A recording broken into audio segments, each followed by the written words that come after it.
schöner Helles, mein Freund Tobias. Ein schöner Helles. Wie geht's, Leute?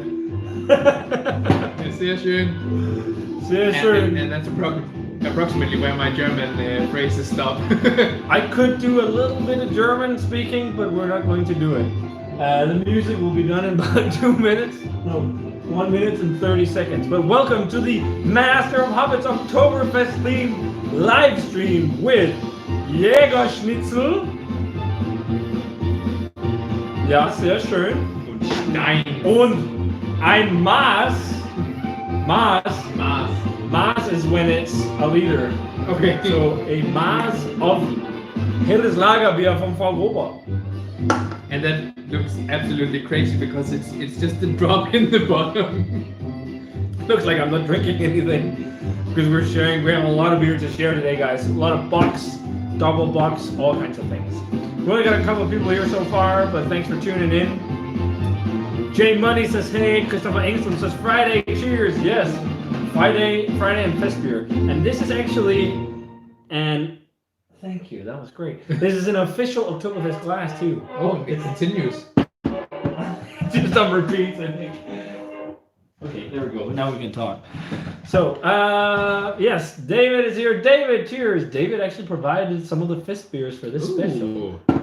Thanks for that, David. So we made homemade Jägerschnitzel, which is schnitzel with a brown mushroom gravy and roast potatoes and peas.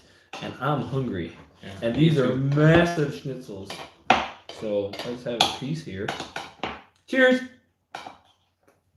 That's a very good schnitzel, my friend. They were massive even before we started beating the meat. Before we started beating the meat. These are 200-gram schnitzels. So they're quite big. They're filling up an entire plate. The mushroom gravy. It's a really good mushroom sauce. They call this the ultimate Jagdschnitzel sauce. Very nice. A touch of sweetness because of the sugar. But thanks for tuning in, guys. Remember to give us some likes. The more likes we get, the further the stream gets out. 5 people to start is good. Usually the start is like this. We sit and chat a bit and we eat. Because every time we've done this, we've paired it with food. Yeah. Nice piece of schnitzel. But how is it? Maybe we can have some of the Germans, if any, are watching. I think schnitzel is actually Austrian, isn't it? To take it all down. But like so many countries have schnitzel in different variants. So, you know, that's how it is. David Garcia is drinking Founders Oktoberfest. Awesome, dude. What are you guys drinking? What's our favorite Oktoberfest beer? Ooh. I mean, I last year I accidentally went to the Oktober Festival in Munich. Yeah, and we had a. How do you do that by accident? It was because we actually went to Munich for to see a concert, and then we had one of my friends lives in Munich, and she asked us. We stayed there for the night. She asked us if we were there for the Oktoberfest, and we were like, no. No. But is that this time of year because it's late September, and that's what tripped us up. So we went into the festival and got a Paulaner, and I mean it's not anything fancy, but just the sole experience of having a Paulaner on Oktober Festival, the actual thing, was a pretty good experience. A lot of people, right? Yeah, it's fairly crowded, and the whole just the area where the Oktober Festival is massive. It's a really huge area. This is really good, guys. Making a schnitzel is really simple. You get the Wiener Schnitzel veal cut. Beat your meat with a meat hammer. And then that's enough to tenderize it because it's a tough cut of meat. And then you penne it or you bread it, fry it on the pan, and that's all you got. David is riding in his car. Tim Delegon, Prost, meine Freunde, Prost, Tim. Wie geht's? I almost already drank this. We should have I should have filled a 2-liter of Pilsner then, because then we would finish or start with a liter each. Oh, that would have been nice, but man, we would be drunk with all the stuff. This is the color for anyone. Yeah, so color reference. And Sam says, hey dudes, the Duke of Dank is in the house. 4 a.m. Aussie time. That's amazing, bro. Thanks for staying up this late or waking up just to watch us live streaming on YouTube. Eat schnitzel and drink beer. Mm. Yeah. Mm. There you have it. So what's your favorite Oktoberfest will be? You never answered. well, I don't think I have a favorite fest beer because I haven't drunk that many fest beers, but usually they're Märzens. And if I have to pick a favorite Märzen, it's a Märzen that's out of style. And Careless Märzen. Okay. Oh. That's Because it's a Rauchbier. yeah. And we have some of that as well Yeah. this evening. So we got Weizenbock, Doppelbock, Hellerbock, Festbier, Rauchbier, no, Helles. And then maybe a special one in the end. Yeah, maybe a very strong one in the end. Yeah. And team just looks great. Chuck each other at 10 people. Okay. 10 people will chug. It's gonna be so easy with the amount of liquid in this glass. And then if that's gonna be the case, then we'll be glad that you didn't bring 2 liters of Yeah. there. Like if we've done this real proper, we would have filled these up with 1 liters of Pilsner. Yeah. So you could see the foam. But since it was fan sent beers from both David and also from Enzo and Biotave, they're 1 bottles, so we have to split them. But since it's an Oktoberfest, we have to split them in the official glass, the Maas from Oktober. So this is from Hofbräu, and every year they produce a new glass for the festival. And this one was from, this is glass number 5907. Actually labeled in the bottom. Yeah, and this is from what year? It usually says the year on the glass. 2013, Oktoberfest. This is 7,552. People say we need 40s to put in. The 40 ounce. Okay, 1 more viewer. 10 viewers. We chug the rest, and I'll get the next beer. There you go.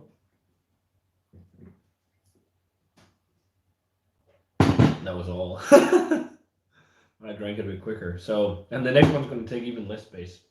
Yeah. So, guys, what do you want to? So, this is a nice Helles. It's there's a full review coming in a battle of this September fest. Well, Alexander Ekeberg, actually, Oktoberfest is now, isn't it? Or is it the last week of October or September?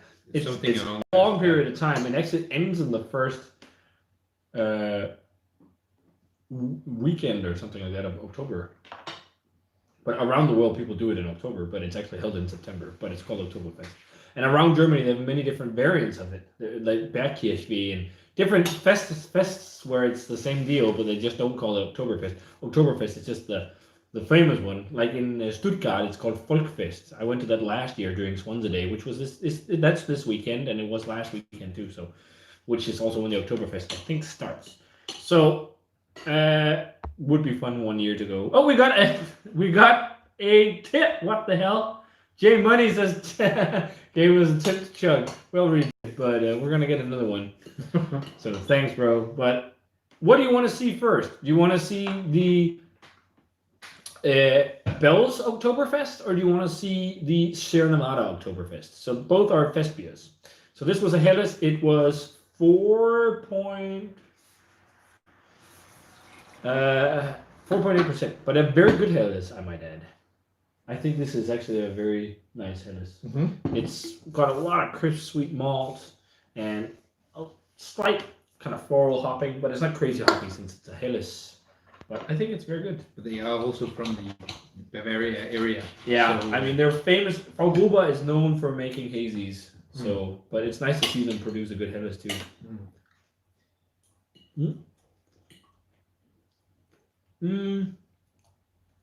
Sierra Nevada. 2 votes for 1 for Bells. Luang is here. Luang, is it Luang or Long? I feel like I butcher your name every time. I'm so sorry, dude.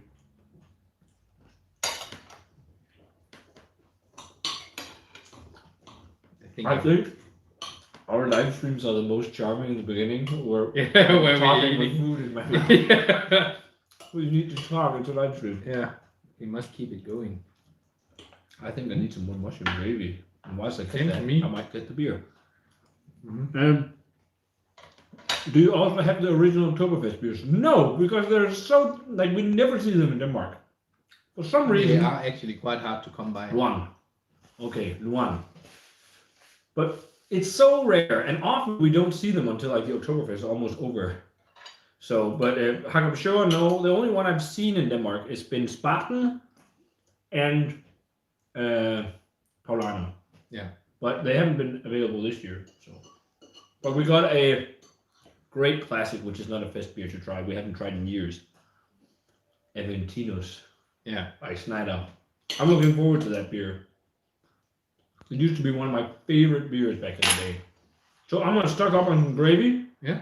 Maybe some more potatoes and get the next beer. And long. Good. Yeah. It's And also this hard year I to won. read. I was most used for that. What? It's also hard to read because it said the same as his name. Oh yeah. How it's spelled. But let them know. Have you tried any fest beers? Any fest beers? Like traditional ones. Yeah. No. I must say my beer experience on that area is a bit limited. I started out my beer journey at my parents serving me beer, and that was mostly German beer, but they have always been very keen on the Weiss beers, Paulaner, Erdinger, that sort of beer.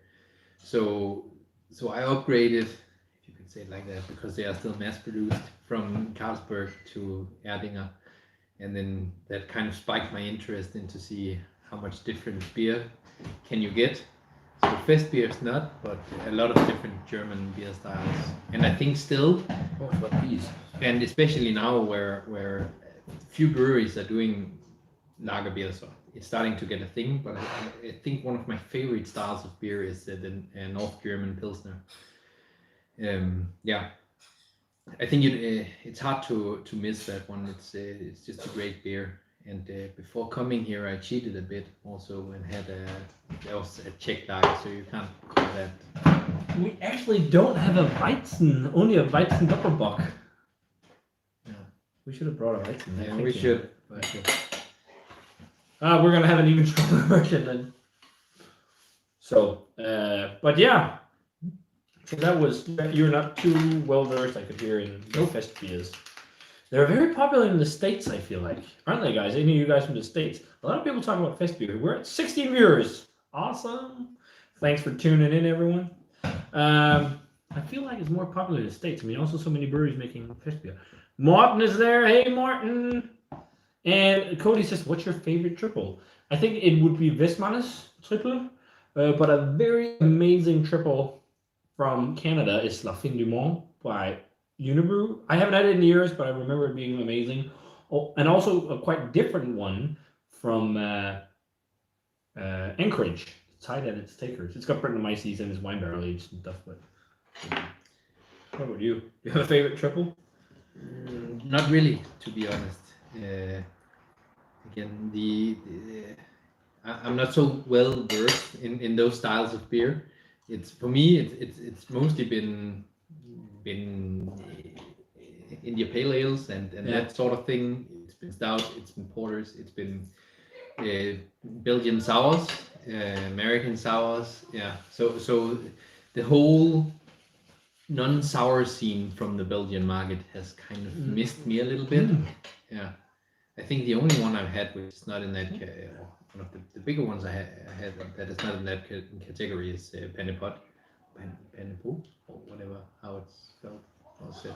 Pennepot? Pennepot? Pennepot? I'd say Pennepot. Yeah. We've got a few comments. We're almost at 20 viewers, guys. Keep the likes flowing as well so we get more people viewing. Thanks a ton. Looking good. Will Dinnerman says the master. I get trying says the master of Aalborg, our city. I'm gonna get some more salt. Yeah. There's also more peas and tomatoes. I was going to say Tobias and potato. Daver says, bon appetit, guys, and cheers with Stinkella Mats, 5th year edition. Awesome. I think that's dope. Sam says, where is Brettanomyces? He's not here. He's not with us today. I was about to say he's not with us anymore. He is playing a concert in Copenhagen with his band called Cloudwalk. So he couldn't be here. So it's just me and the major of macros. Infamous major of macros. But let's crack another beer. It's Oktoberfest after all. As we say in Denmark, I think we're it's not here typical- to talk. Or we also say we're not here to dance. We're here to get drunk. No, but 16 viewers, 5 likes, and 12 crowns. Thanks, guys, for the donations, likes, and watching the live stream. So this is from Sierra Nevada, and I don't think I've ever had a lager from Sierra Nevada. No, me neither.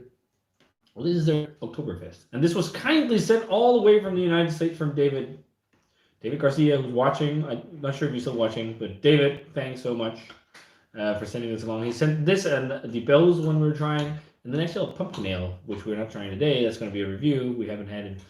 I can't remember the last time I had a pumpkin beer, and also a macro. But this is a 6% fest beer. It says our fest beer is refreshing ode to beer's biggest party.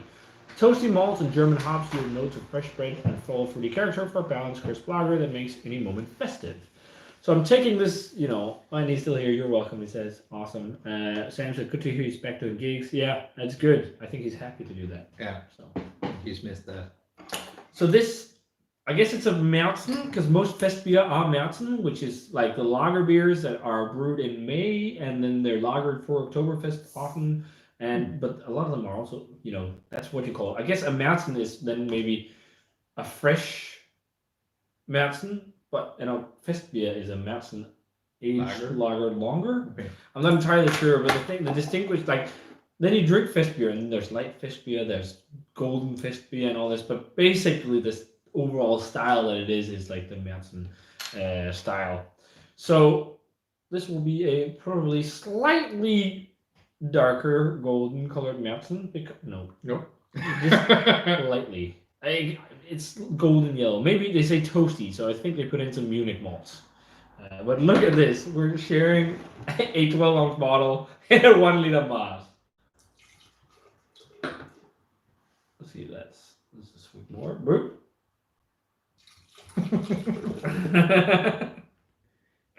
Swirly. So, Sierra Nevada Oktoberfest. Let's see how this is. There's a long way to the bottom here. You can really pull some aromas. No. You have to smell it. It smells toasty, bready. It smells like mug. I was just about to say that. It's too big to last. Yeah. Let's try it. It's good. It's good. And thanks, David.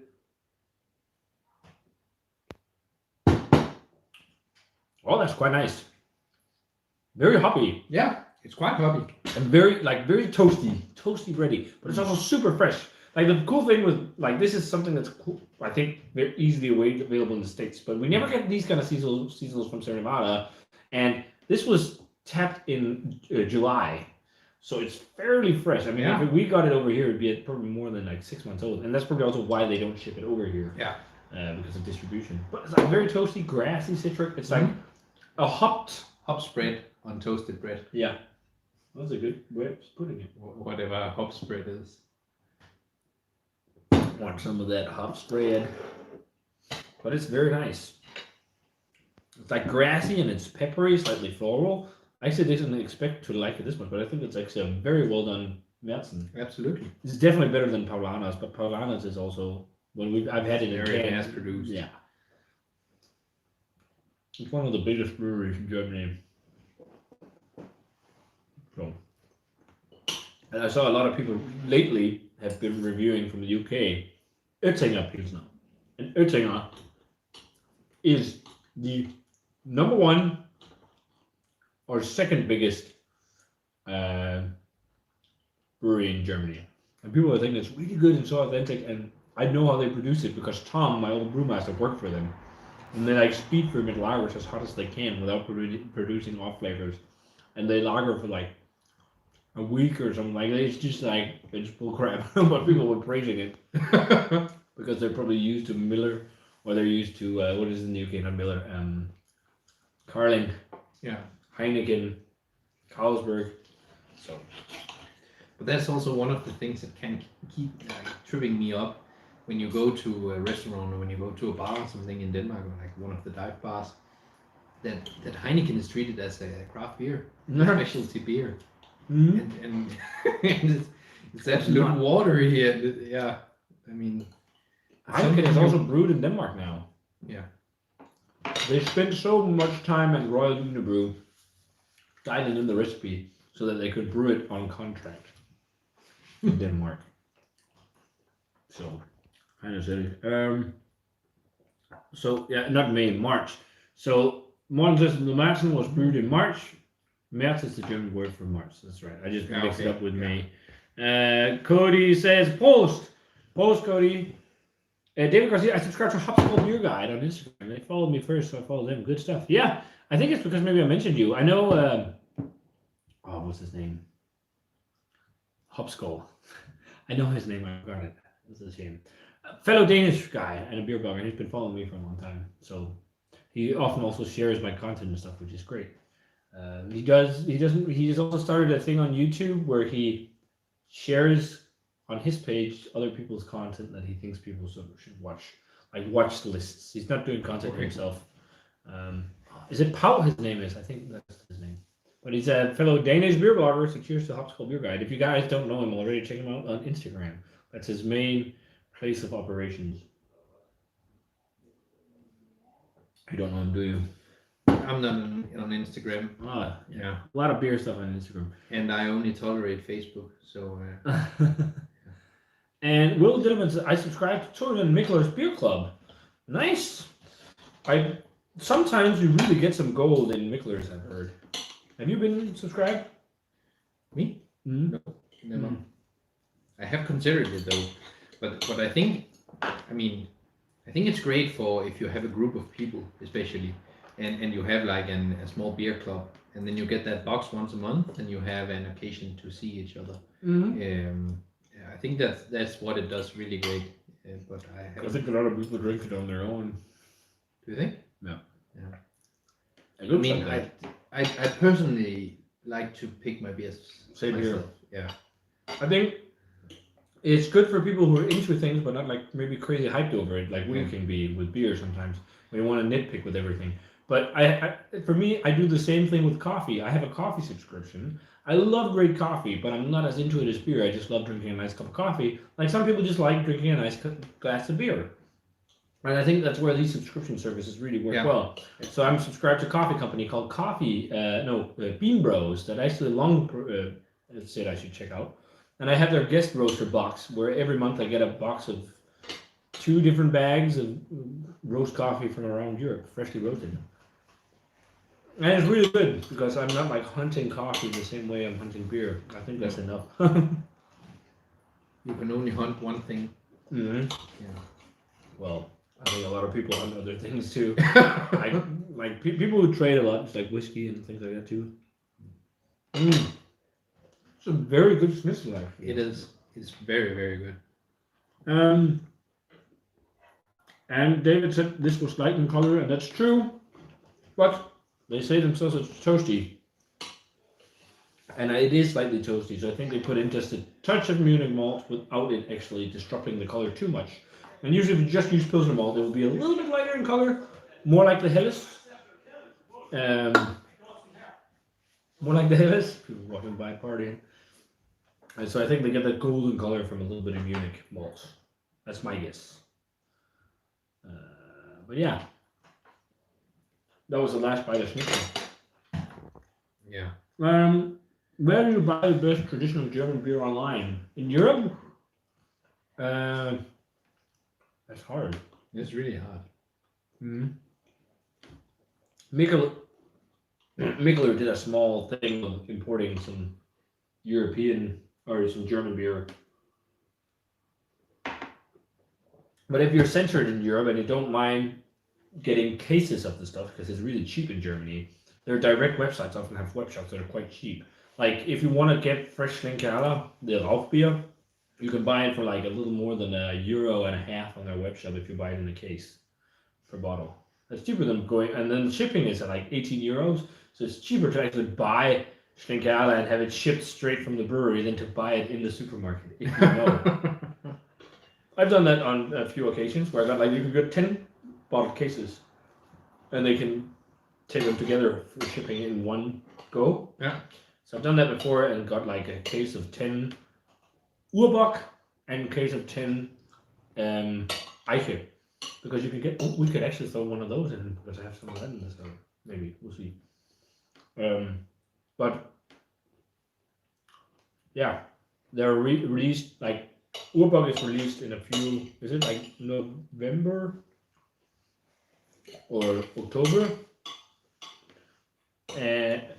And the Eiche is released like for Christmas, just in December. So like, and they usually overlap because they don't sell out of one of the Urbock before the other one's released, so you can get both, which I think are the best beers they do. So the Urbock is like a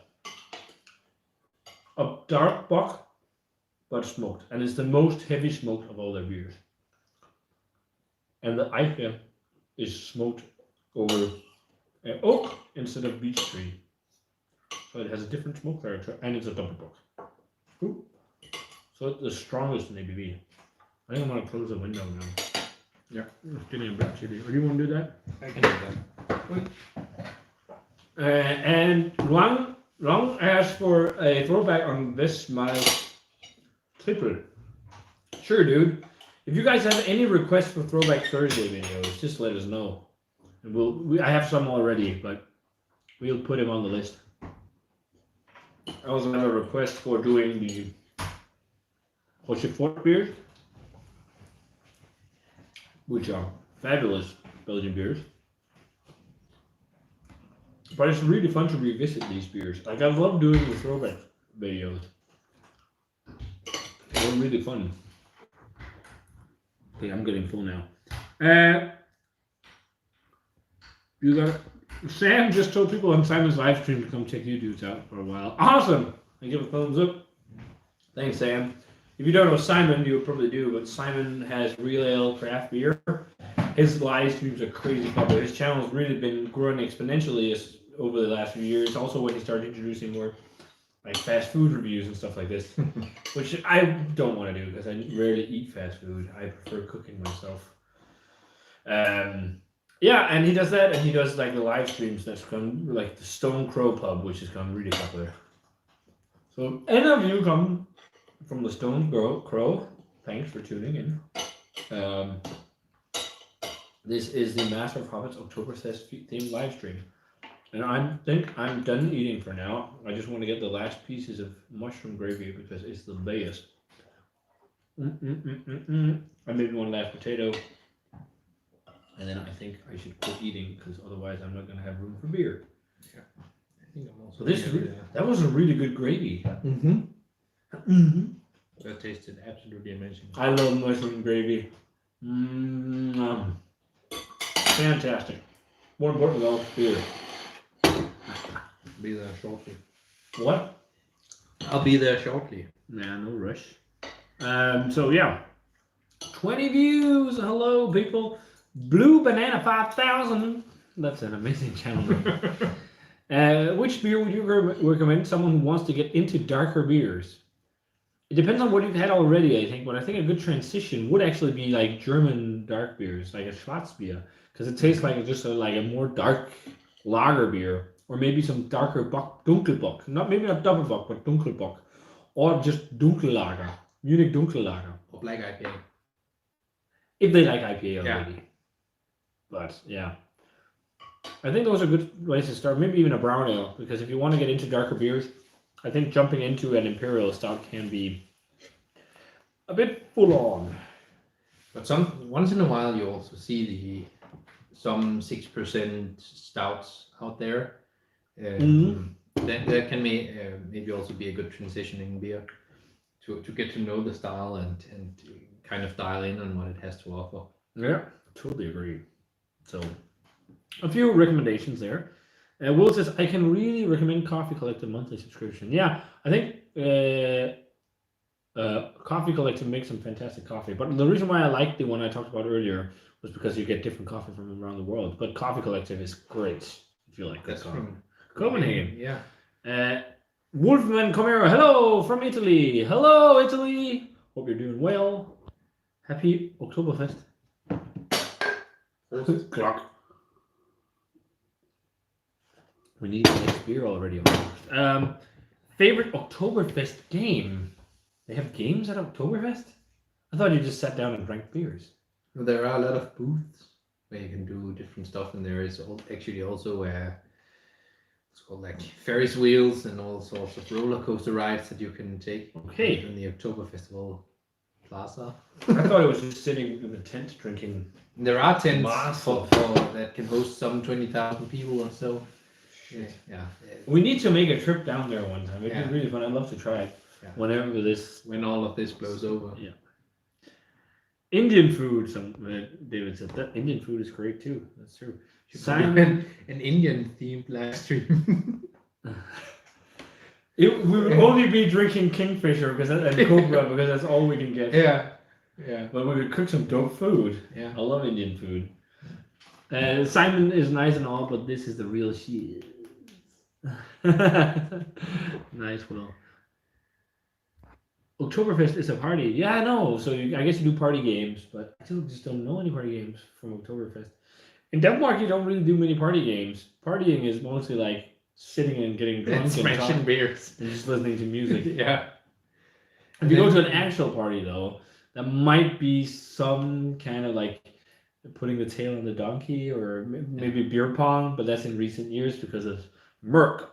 And then we have beer bowling. Øl bowling. That's right. That's very Danish. It's where you play bowling with beer.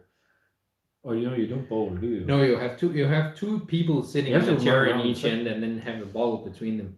And then you roll a ball and flip over the beer. And if you hit, the other team has to chuck the beer.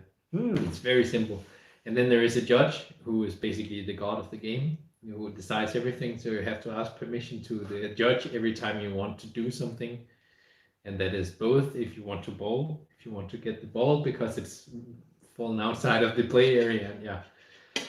Yeah, it's That's right. And then you have to spin around it, right? No, that's Ølstafet. yeah, that's Oktoberfest. Tell them about that whilst I go get the next beer. Yeah, so Oktoberfest, it's yeah, so we have a comment says Øl Bowling Roskilde Festival all over again, and that's very true. It's something you often play on Roskilde Festival and many other smaller festivals there are in Denmark. But we came from Ølstafet, and that's basically where the principle is that you chug a beer, you run to the other end of whatever play area you have, and then you spin around the bottle 10 times and likely trip over and get very drunk, and then you run back and pass it on to the next person in line, who then drinks a beer, and then the first team to drink all the beers and spin around the bottle enough times wins the entire game. So it's actually fairly simple and gets you drunk immensely fast. So, and I think that's a general theme for most of the Danish drinking games that we have. That it's maybe more about drinking the beers fast rather than it's about anything else. And then another one which is a favorite among many is the waterfall game. Where you have a set of cards, and then you can basically make up the rules per game as you want, but each card is assigned a special meaning, and except for number 10, which is always the waterfall card. And when the waterfall begins, the person who picks the card starts drinking, and then the next guy starts drinking, and then next one. And then it's only when the person who took the card stops drinking that the others are allowed to stop. So that's Waterfall of Enfeld. There's Kongespiel. There's a load of different party games. Next time I think of it. But as I said, it's mostly about getting drunk and not so much about anything else. Most party games aren't they about getting tipsy? I think so. So should we finish our Sierra Nevada Oktoberfest? Prost.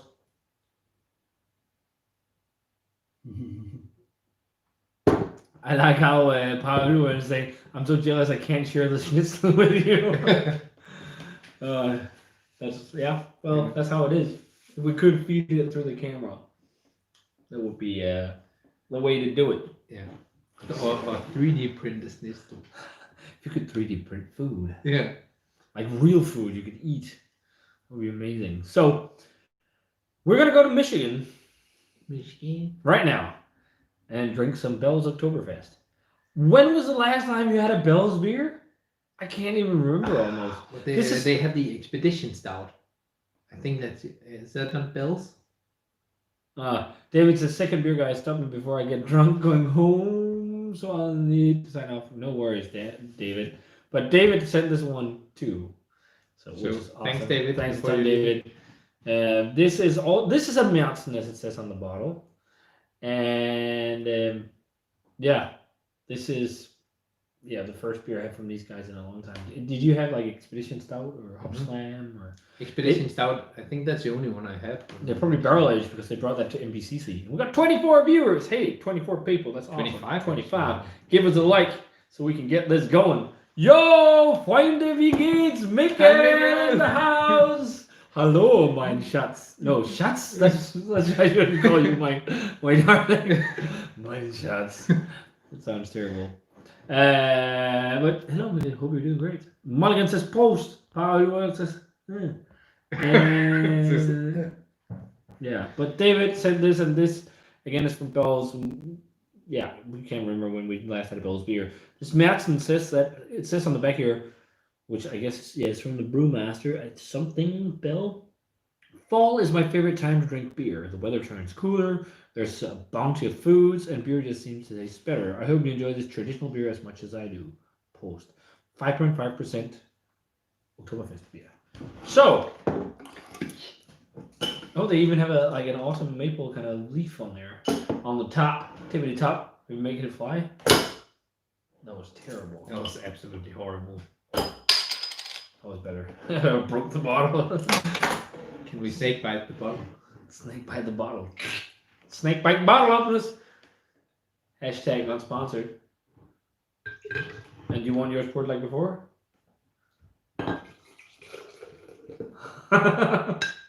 Sharing 12 ounce bottles in 1 liter. But I mean, you have to generate a lot of foam to actually see it in this glass.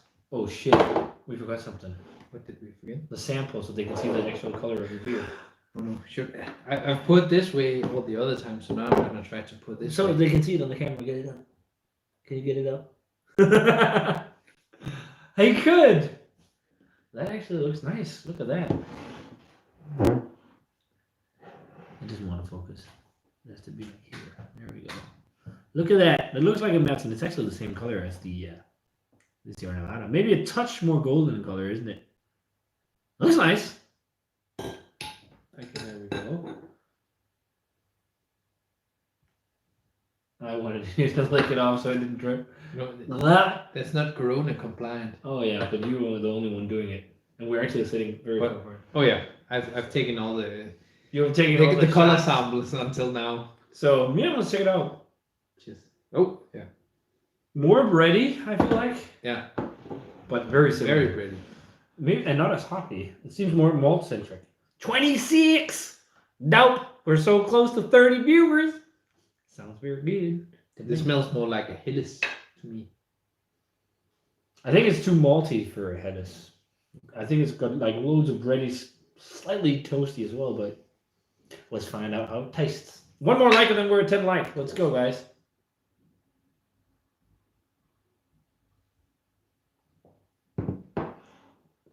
Sweeter, more malty, pepper and spicy. So I like this one because it's a bit more fresh and vibrant and hoppy more. Because usually I prefer lagers vibrant and hoppy than sweet and malty. These are the only vibrant and hoppy ones we'll have today. The rest is going to be dark and heavy and a surprise. And actually we'll have an extra surprise too. Because I promised Tom we'll try that too. But it's just IPA, so. Okay. But Trips me over. I trip you over. Mikkel says he can be your shots. Oh, thank you, Mikael. Bacteria says, hi, he's number 10. Cheers, dude. Thanks for the 10 likes. So, I think this is pretty good, too. like the fest beers, Oktoberfest beers are not mind-blowing beers. They're not just meant to be sessionable, slightly more fall type lagers, really. And then they're meant to be filled to the brim, and you have to sit like this, spill beer And- everyone, and- and you can schnitzel all over And your the face. very big plastic girl has to carry like Ooh, yeah. 20, 30 of them at a time. See, I would love to see that in real life. Yeah. Try yourself. I think it's really hard. It must be really hard to carry those around. Yeah. Could you guys imagine that, like having to carry like probably like freaking 20 liters of beer in mugs like that? Like, Oh, I thought we were talking about breasts. yeah, that could also be nice. That was the breast thing you said today. Oh, here we go with the puns. Rapunzel. How do we get back from that? I don't know. I'm sorry, guys. I'm so sorry. So yeah, this is mainly like slightly sweet, caramelly, bready malt, and then undertones of like spicy, slightly citric hops. I think maybe a little bit grassy too, but nothing crazy. Yeah, Yeah. It's a good beer. yeah. It goes down. I think though for sure the fest beers, this is the easy winner. Just because I Yeah. love that you hop character on this. This is like more singy, grassy, bright. Who'd have thunk it? Yeah. Who'd have thunk it? Sierra Nevada winning. So, but in terms of Bell's beers, do we sometimes we've gotten it in Europe, haven't we?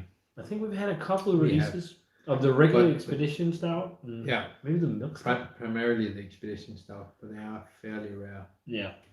And then also Two Hearted Ale, which is their famous IPA. And Hop Slam, I don't think that's been here. But Hop Slam used to be the rage, what people traded for back in the day. So right now it's, Monkish and all this great stuff. But David says he's out. Cheers, David. Thanks a ton for the beer. Prost. But yeah, back in the day, people didn't trade for all that stuff because haze wasn't a thing. But when they traded for IPAs, one of them was Hop Slam. People loved Hop Slam. Very hoppy double IPA. I remember trying it. I thought it was amazing. But I think the best I had was back then was Exponential Hoppiness, a triple West Coast IPA from what are they called? Alpine. Forgot it. Alpine Brewing. When it was brewed at the facility in Alpine, and it was tiny and not bought up by Green Flash. Back then, they were making some of the best beer in the States and like hoppy beer. And the fun thing was like they were doing very super fruity, hop forward hoppy beers, but they weren't hazy. They were a little bit bitter, but they weren't as bitter as other West Coasters. So that's like almost like the forerunner of something like Monkish, which is like a more hazy kind of West Coast IPA. Even though I guess you'd call it New England IPA, but they're a bit more bitter.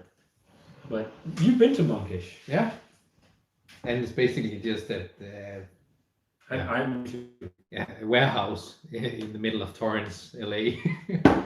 like most breweries in America. Yeah. It's a warehouse in the middle of nowhere Yeah. where people roll up and drink beer. Yeah. And then there's a line of 500 people standing outside Is there that waiting many? for it. Yeah, because when I went there to get the beer, I was in LA for a vacation. And then I came there and I was there a bit late. I think the sale started maybe at 10 o'clock or so. And then I was there 7:30 or so in the morning, which is apparently a bit late. I didn't know. but I got in the queue and then I found out that the queue is it's a very deep driveway they have down to the warehouse. So the queue would like go one way and then there was the actual drive-in. And then it would continue on the other side. And I basically just got in the queue, which was halfway there. So I cheated a bit, and then I stood there for an hour, and then a guy turned to me and said, "I think you've cheated in the queue." I was like, "Okay." And a lot of people obviously had gotten in front of me, so I didn't get. They had 2 beers. I only got one of them on that day, so that was a bit annoying. Was that the one you brought back that Brett brought over for me and him to review? Yeah. Because that was actually how we got to know each other, was because Brett followed the channel and you had been to Monkish and you came home and you had some beers brought with you and Brett got one of them. Yeah. Or something like that, right? Yeah. And then he asked me, "Hey, dude, I've got some monkish. I follow your channel. I wondered if you wanted to try it with me." And that's kind of how it started. It was actually Brett that said to me that I had to go there. It was? You never? Yeah, I didn't even think of googling if there was any crazy breweries in the area. It was before the time where hype beers that I didn't even knew that existed. Yeah. So Brett said to me, "There's this brewery. They have a release on the day when you're in LA. Could you go pick some up?" And I was like, "Okay."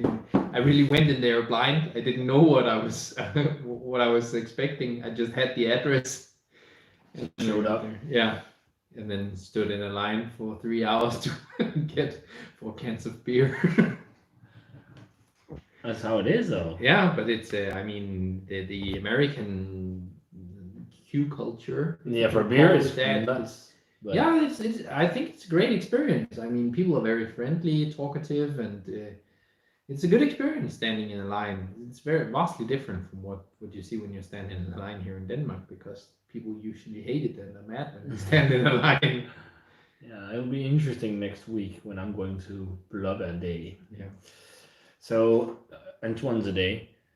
But one says he doesn't, or Long says he doesn't think Bells have been in Europe for a long time. That's supposed to be true. I think the Yeah. last time I saw it might have been Mickler, but it's a long time ago. And he says, the good old days when IPAs were bitter and stouts were not pastry. I think sometimes when we talk about these things on the channel, we start to sound like grumpy old men. It's just like, I don't know. I just some things in the beer industry I think seems to be more of a fad than a thing that sticks around. New England IPA is definitely not a fad because it's still around. But do you think pastry sours will stick around? Do you think Pastry sours, I hope have not. no. They started to call them I mean, blue. I'm not sure if I would say I hope not. I mean, I would just not buy them. Yeah. Because I don't think it's very good. Nope. It's weird. Like people are just trying to push beer to be so non-beer like now. Like it's nuts. It's getting further and further away from what it really is. But I think and it's cool with the creativity and all, but a lot of it is just like, yeah.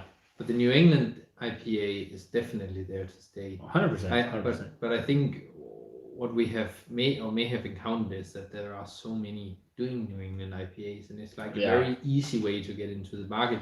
So you also get some of the watered down variants that are like the ones I did a video on lately. Yeah. Ugh. Yeah. Terrible. Yeah. But I also But like it is with there the to say. like people are starting to use spirulina in English, maybe, I don't know. It's an algae that can color things like very blue, and you can use it in food, and it's very healthy. So people are starting to put this into their pastry Berliner Weisses. Like I saw mad scientists have they have the stupid, or not stupid, but they have a what's it called, Kolbe for like science, whatever. That's their glass or one of their glasses. Conical, yeah, whatever. I don't know. When you like stir around in like a vial. That's one of their glasses. I think it's just for Instagram pictures. I don't know if you can actually buy it. Maybe you can. I don't know, but who would drink out of them? Yeah. That's where it gets too gimmicky for me, I think. But I saw a picture, and it's done before, but I just saw that it's like foaming, frothing everywhere down at the side with like bright blue foam, and like there's a really crazy blue color. I was just thinking like, there's a blueberry pastry Berliner Weisse with like maple syrup, and I was just thinking like, no. No. We colored it with blue algae, so Please it's not. like. You have a Bersen? No. Yeah. But I wonder if it will get it, because I think like it comes in waves. I wonder, like with a lot of other things, I wonder like that slowly it seems like people are starting to catch on to well brewed lagers. Mm-hmm. Some people are starting to get back into West Coast IPAs. Some people are starting to get into barrel aged stouts that are just barrel aged, maybe with a single edition of something or whatever.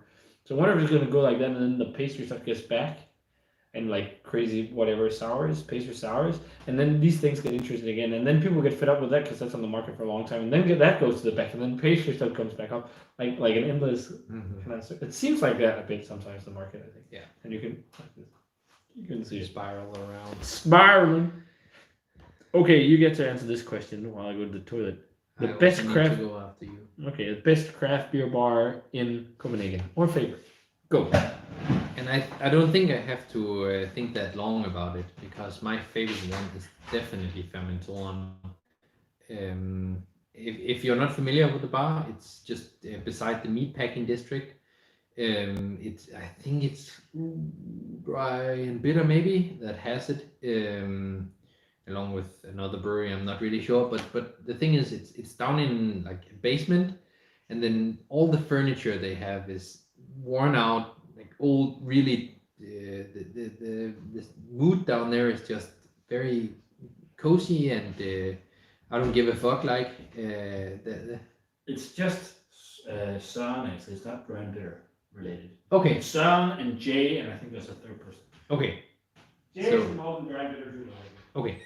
So yeah, not Dry and Bitter, but a couple of other people, and I think that's my favorite bar in Copenhagen because they have a great mixture of both the mood, because some of the other places in Copenhagen can get very sterile, they can get very white, and it's like you go in there and there's just bright lights, and it's not so much about just hanging out rather than it's about buying crazy beer. And I think Fermentoren has a great mix because they usually both have a very good tap list down there, a mixture between beers brewed in Copenhagen, which are shipped there very fresh because they can get there in half an hour on bike, and stuff from abroad. So that's my absolute favorite. And then on a strong second place is Himmeriget, but that's primarily because of their tap list, which is just always out of your mind crazy. That the main problem I have with Himmeriget is that it's very small, so it can easily get super crowded in there. If it's just like 20 people in there, it will seem like there's not enough room for anyone to be there. Yeah. So I think that answers that question about the favorite bars. Let's see if we've got some more comments that I can reply to. Then we have Hans Jørgen Hansen. What's up? Am I gonna see you at Studenterhuset on the 25th? I'm not really sure what's going on the 25th, but maybe we'll see. And then we have Along saying, according to Vinmonopolet, Funk Factory, Gøseria, Shram's Meadery, and North Coast are coming up to Norway in October or November, meaning these beers and meats might hit Europe first. That's very interesting news. Those are definitely some very strong names in both beer and meat scenery. Yeah. But I think Peter will take over now. So Now it's your turn to go to the bathroom. Hi there, fellas. My favorite beer bar in Copenhagen. Let me tell you right now. One of my all-time favorites. You mentioned it, you bastard. Oh, is most definitely Fermentoren. Fermentoren is fantastic. I see purpose of the atmosphere. It's cozy, chill. They play rockish music. It's one of my favorites. But another one, War Pigs. I love War Pigs because it's heavy metal or hard rock sometimes, depending on, I guess who's behind the bar. Great different selection of beers, and I love it's like they brew it in-house. It's super fresh, and they really vary in styles. So I'm touching more on that now than Fermentoren, just because he already talked about Fermentoren. So you can get everything from brown ale to Hefeweizen to different types of IPAs, barrel-aged beer, stout, whatever, which I think is really cool. It's a bit pricey, but it's really nice. And then they have the barbecue, which is dope. So, like whenever I'm in Copenhagen, I love to go to Fermentoren and War Pigs, but I also really enjoy Himmeriget, as you said. It's nice, and they have a very good selection, of craft beer. But there's a lot of new bars that I haven't been to since I've been there last. There's, for example, Dispensary, which has been around for a while now, which is also a whiskey bar. There's Pila something Killer. I can't remember the full name. There is, I don't remember all of them. There's a lot. Yeah, 1420 is also a favorite of mine. If you love lambic, that's a fantastic place to go. I know Mikkeller also has Truce, which is also nice, but 1420 you can get hand pumped lambic, which is not something you find really, anywhere else in Copenhagen. And I don't know. I've never been to Belgium, at least, in my adult years. So I don't know how it is in terms of finding hand pumped lambic, but they have that, and they just recently opened another bar called Boik together with Boik, I think. There's another beer that I forgot to mention. Beer bar. Yeah, Søernes Ølbar. Oh, Have you ever been there? it's been a long time. But it's one of the originals. Yeah. One of the old school bars. Actually, also another bar to mention. Nørrebro's new bar, Nørrebro Bryghus. Nørrebro has a bar. The downstairs department they turned into a craft beer bar where they serve their brawl beers, which is like more craft, or it's a side brand they did where it's a bit more hip and modern stuff. And then they serve lots of guest beer and guest bottles. Which is actually quite nice. I think you can get food, at least if you go to the brewery. But yeah, Copenhagen is a hodgepodge of beer bars and whatever, like compared to the rest of Denmark. It's crazy. Like in Aalborg, in Denmark, in Aalborg we have in the north we have the north remembers. We have our brewery, Basement Beer Bar, the Wharf. And that's about all the places I think that's worth going to right now. There is El Mariachi too, maybe. There is also Kulturen. Well, if you want to. No, that's a definition of dive bar. Yeah, but it's not craft beer. No. But, yeah, there's definitely a lot of bars I'd go to. But if we're talking just craft beer. And then, what else? In Aalborg? John Bull sometimes, but. That's I would say that's in between. London pub sometimes. Same. Yeah. So once in a while you can get the beer of the month, which is something. But London pub has become an official brewdog bar. Okay. Not an official brewdog bar, but brewdog tap bar, whatever. So they always have brewdog on tap and in bottles.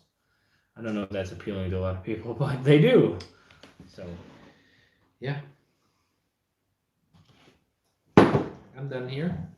Let's have another fest beer. And now we have to remember. Yeah. So this is an actual German fest beer. This, though, is a vintage beer. This is from last year. Enzo from Beertubers was kind to send this one along with a few other beers. Actually, this summer he sent me a whole case of Münchenbacher, the fantastic lager beer and the export beer for me to have over the summer, which was dope. It's finally emptied. You had some too. And along with that, he sent some few extra beers from his cellar. And it's like him and Biothek down in Bamberg, which is a great little shop if you're ever in Bamberg, which is like one of the #1 beer cities, I think, to visit in Europe for classical beer. Yeah. I think it's fantastic. And also scenery. And the scenery. It's a lovely city. And it's just and the beer killers and all that. And it's not just Rauchbier. It's lots of Helles, lots of Dunkel, Weizen. You can even find, like, last time I was there, we were in a small brewery which Enzo said we should go visit, which was in a greenhouse. So it's like a huge greenhouse area where they're producing plants, but they also had a small brewery. But they brewed lots of beers with the things they grew. Some of them were better than others. They had like a time lager, which was a bit weird, but some of them were quite nice. So that was fun. But you can find non-traditional stuff, and there's also Blechbrot. And there is a very important bonus, and that is that they have a bar that serves some 16 different variants of what's it called, like white and black Russian. Oh, like white Russians, black Russians. But yeah, okay. Next time we go there, I want to see that. Yeah. Last time I was there, Enzo, I've met in person. He works at the Bibliothek down there, or I think worked. I'm not sure if he's still there anymore because he had to move for some studies. But he was kind enough to give like a map that shows around, and he also got us the special Deutsche Raum, I think it's called, at Schenkala, where we had our own private room with a private waiter that just went and got us whatever we wanted. It was amazing. And then we tried a vintage set of different Rauchbiers from the brewery. It was fucking dope. It was so cool. And he was just taking us around to all these places. But he sent this. It's another fest beer. And this is from Merkendorf. And this is their Merkendorfer. I think it says Kümmel, or does it say, what does it say there? Does it say Hummel? Hummel, maybe. Hummel, H-U-M-M. Yeah, Hummelbräu. So, Merkendorfer Hummelbräu Festbier Dunkel. So, a dark Festbier. We're at 28 viewers. Let's get it to 30. Throw some likes. That helps. Cheers. 5.6% of dark Festbier. So, a darker Märzen. That's the weird thing with Märzen and Festbier. It's like it can vary so much in color. So, Dunkel Festbier, regular Festbier. This is a Dunkel, but it's a year old. And these guys are based in Merkendorf. And this is an MBCC. And they're called Brauerei Hummel. This is an MBCC glass for those of you who are also sad like me. That has been cast here. Yeah. It's a shame. It's a shame. But that's how the game is right now. It's the name of the game. Let's see. Oh, look at that smoke. Okay, it's actually not as dark as I expected. It's just lightly darker than the two American Fest beers. It's like more copper. You want it this time? No. Corona stuff. It's for you. I haven't licked this one. But you took a new glass. No, I haven't licked any of them. Oh. I just put it in here so that we are compliant. Compliant with the laws of physics. While you're pouring, I can maybe scroll some more comments. Yeah, that's a craft. What's beer. up? I'm gonna see you at Studenterhuset on the 25th. Is that the? That's this one. So that's Schwarzschild is playing, and that's in Studenterhuset in Schwarzschild. And I think I'm actually in Copenhagen because we're going to this One's thing. Oh yeah, that's right. But you're a little bit more than me, you lucky bastard. God damn. And then we have Lone saying that the Funk Factory, Shrams, and the North Coast are coming to Norway.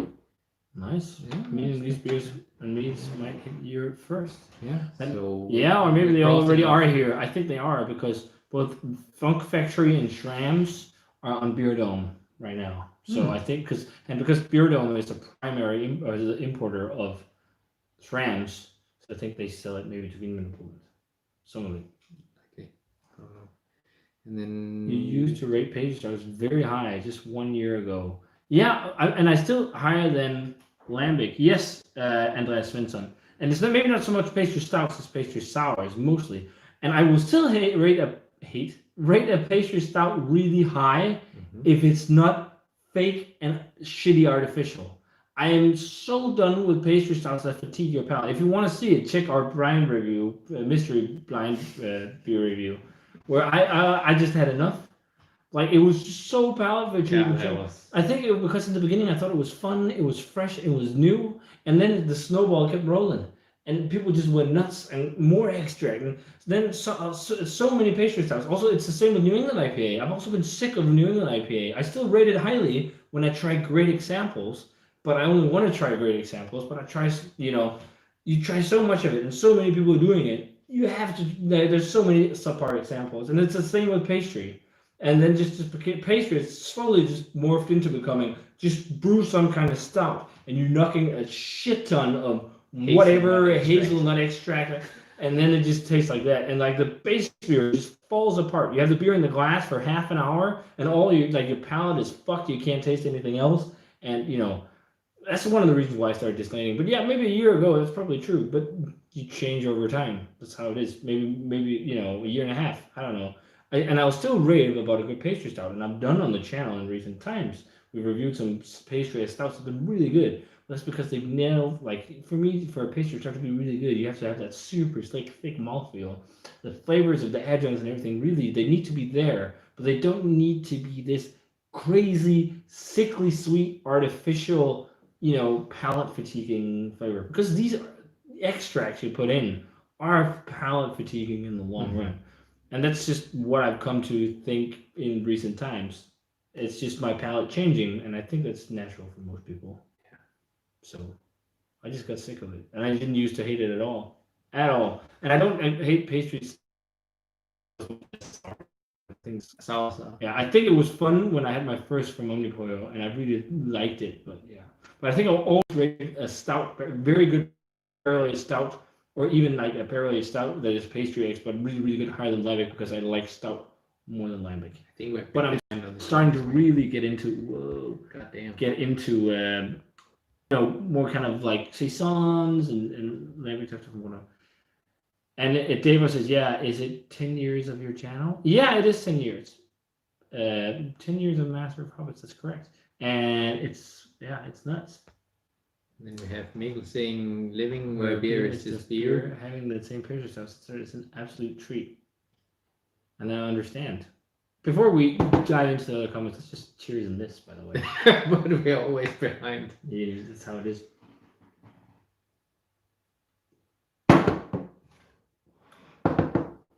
Much more bready and hefty. Yeah.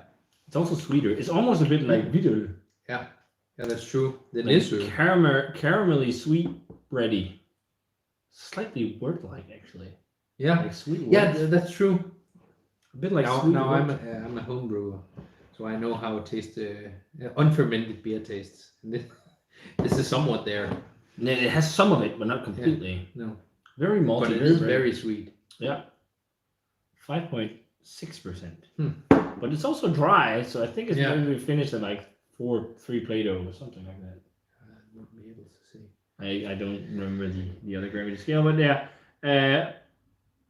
So yeah, Mikkel think pastry sour, whatever, is a treat. Luan says pastry sours, Bianca Blueberry Maple Pancake Classicosa is the best pastry sour ever made. Yeah, and that, I really liked that when I had it, but I think it's just because it was so crazy, fruit-like and everything else. But some things just get but sometimes these things, you get sick of it. It's the same as like if you had like the same kind of meal every day, or your palate just changes over time. But I think I just grew away from it slowly, But it may also be because we've had a really bad run of other half pastry sours recently. That might be the deal. I mean, most of the pastry sours we've had have been. And I will say, I was not thinking that the Burley Oaks were terrible either. I gave them like in the 80s. I think I even gave one a 90. So I can enjoy a pastry sour too, but just because I've had quite a few very bad experiences of like mishmashy, subpar, palate fatiguing crap, under attenuated, it's like just sickly sweet,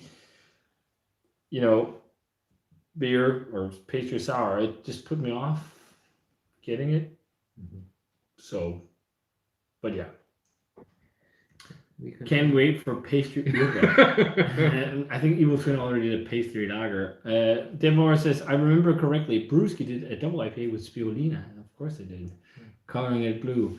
It's a fun gimmick. That's really all it does, because spirulina doesn't really have any flavor. But it sells beer. And as a brewer, you also have to look at it as a business. So, if you can sell more beer by dyeing your beer blue, then why not try it? You can't own... You have to sometimes keep your finger on the pulse when it's a craft beer. And I think there is also a market for these crazy Instagram pictures.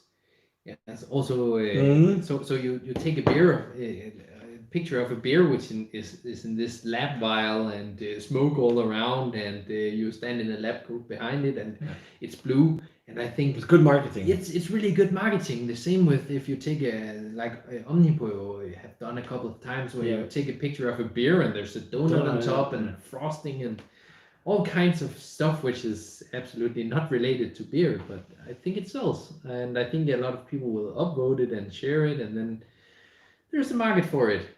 Yeah. And as I said, if it's really good, I'll still drink it. Yes, best bar in Copenhagen, which is probably or whatever else. At least we have been there together a couple of times. Parliament World says Aslan and Bearded Irish Drive-In Copycat was also a great sour IPA brewed with spirulina, and it was actually cool and green. Also brewed with coconut, vanilla, lime, and lemons. Excellent, nicely balanced. Yes, it can be done, but there's just so much stuff that's not that great. The best craft beer shop in Helsingør. Why would we have a clue? We're like, it's the other end of the country. That is so random. Yeah. Do you even know any craft beer shops? No. The only thing I know about Helsingør, Elsinore, is the castle. That's all. And you take the ferry to go to Helsingborg. Yeah. So I don't know. We passed through there when we went to... What was that? Bruskeville? Yeah. Last year? But I don't know if they have a bottle shop. I wouldn't know. I think a lot of Danes nowadays as well don't really go to bottle shops. Maybe in Copenhagen, but I think a lot of people buy on web shops. Yeah. If you're big geeks, at least. Yeah. Okay, that was a random question. I didn't expect that. Culture says, "Hell, no, hello, hello." Hell no. Hell no, I was reading. Culture says, "Hello, no Oktoberfest here in Stockholm tonight, but a couple of fresh cans from other half. Yeah, we got some fresh other half in Denmark as well, but I didn't bother getting some again because I've been a bit off put on them. Yeah, I don't know. I like the New England IPAs and they're nice when they're done really right, but I think it's also because the market's been really flooded this year in Europe with crazy releases from the States and whatnot. I don't know. Maybe it's just me. I just haven't been in the mood. Like what really put my spirit up with IPAs, New England IPAs, was the one that I posted today, the Monkish, Still Digging, and Electric Sorcerers and Fiends. I was like, insanely good triple IPA, so fucking nicely done, and so that kind of put me on like, oh yeah, but I just don't feel like hunting it anymore. I don't know why. Maybe part of it. But I never get tired of the barrel aged stouts, so that's just how it is. But yeah, I know they just came out. Maybe because it's the greenhouse brewery is called Hopfengarten, yeah, and it's only open the first weekend of every month during summer. Okay, so as I was. Oh yeah, but when I went there, they weren't open. They had some kind of party, I think. There is a shop. There's like a bottle shop or something there. And people were just going to work when we went there. It was quite early because we were told to go on this trip early by Enzo. It was like around noon, a little before noon, like 11. We wanted a pub crawl in Bamberg. It's also a long pub crawl. Yeah. We didn't hit all the spots, but okay. Yeah, so okay, but it's a fun little spot. 9, probably to I don't know. The bar with the White Russians is called the Dude, and is the Big Lebowski themed bar. A German pastry or Rauchbier will be released in October. Probably a Rauchbier with candied bacon and and apple. Yeah, Joe R. I think it was just a joke. Massive Attack fans. I'd be more into Oktoberfest if the beer primarily being consumed was barrel-aged stouts. Yeah. Fuck, you'd be so pissed going to Oktoberfest just like massive barrel-aged stout. Man, this is fucking tasty. Everyone would drink like one mass and they'd be pissed. That would be hilarious though. But I mean, then you only have to buy maybe a couple or 3 a day and then you'll be set. Let's call it Stoutfest. Just have it be that. Minecraft quality on the video. Okay, sorry, maybe the connection dropped. I don't know. You should wear those hats for every beer review. Okay. Und dann spricht wir Deutsch oder we talk English very badly as we come from Germany. And yeah, no. Sam says, this Blobfish Festival collab, Saison Magnum I'm currently drinking, is one of the best beers I've ever had. I'm totally shocked as to how epic it is, and it's a Saison. Yeah, it's true. Saisons can be really, really, really dope beers, too. Mm-hmm. Like the one, it's a wild ale, I guess, but Ensenada. Yeah. With the lager base or whatever, but it was one of my favorite Bauheim beers. And there's also the Saison du Pomme, which is an infinite classic. Yeah. That's true. People saying these hats are fitting for St. Patrick's Day too. Ahoy, matey! It's actually it's some some I borrowed from one of the guys in my collective, and he often goes to Heidi's beer bar in Freunde, and he said he had a stack approximately this size of these hats. So I could easily borrow 2. Okay, Carlos says he loves porters and imperial stout with coconut. Any recommendation? So I actually just yesterday ordered the coconut bee bomb. From the Saveur beer. But that's not a stout. That's like a American. No, I don't know. It's kind of like an old ale or a barley wine type. Okay. I think they call it themselves an English strong ale. Winter warmer. He called it a stout. He called it a stout. I think he did. Maybe he did it just to get you to buy it. Goddamn. Because you don't like that style. Oh, Brett, you old bitch. Okay. No, we'll see. That's really good. Coconut. We have the Coke. We haven't tried them yet though. Cocoa Naughty by Westbrook. Oh, and what's it called? The Andromeda and Andromeda from Yeah, that was a very good Yeah, pastry stout. yeah. And I had said that good. also with bread a couple of too. weeks back. We reviewed it. I think I That gave it a was 97 or 98. Absolutely amazing. Yeah, But so pastry probably stout can be also nice. pretty hard to come by, I would say. Yeah. I'm just trying to think because I've had a lot of great coconut beers, but on the top of my head it's just like it's And gone. then to pat you on the back, there's Treasure Island. Yeah, my coconut beer. Yeah. But like barrel aged coconut stout. Didn't he say barrel aged? No, he just No, says just- coconut stout. Why it's so hard when you're put on the spot? Yeah. But then maybe we should also tell the story from GBG, where we went to Anton's place.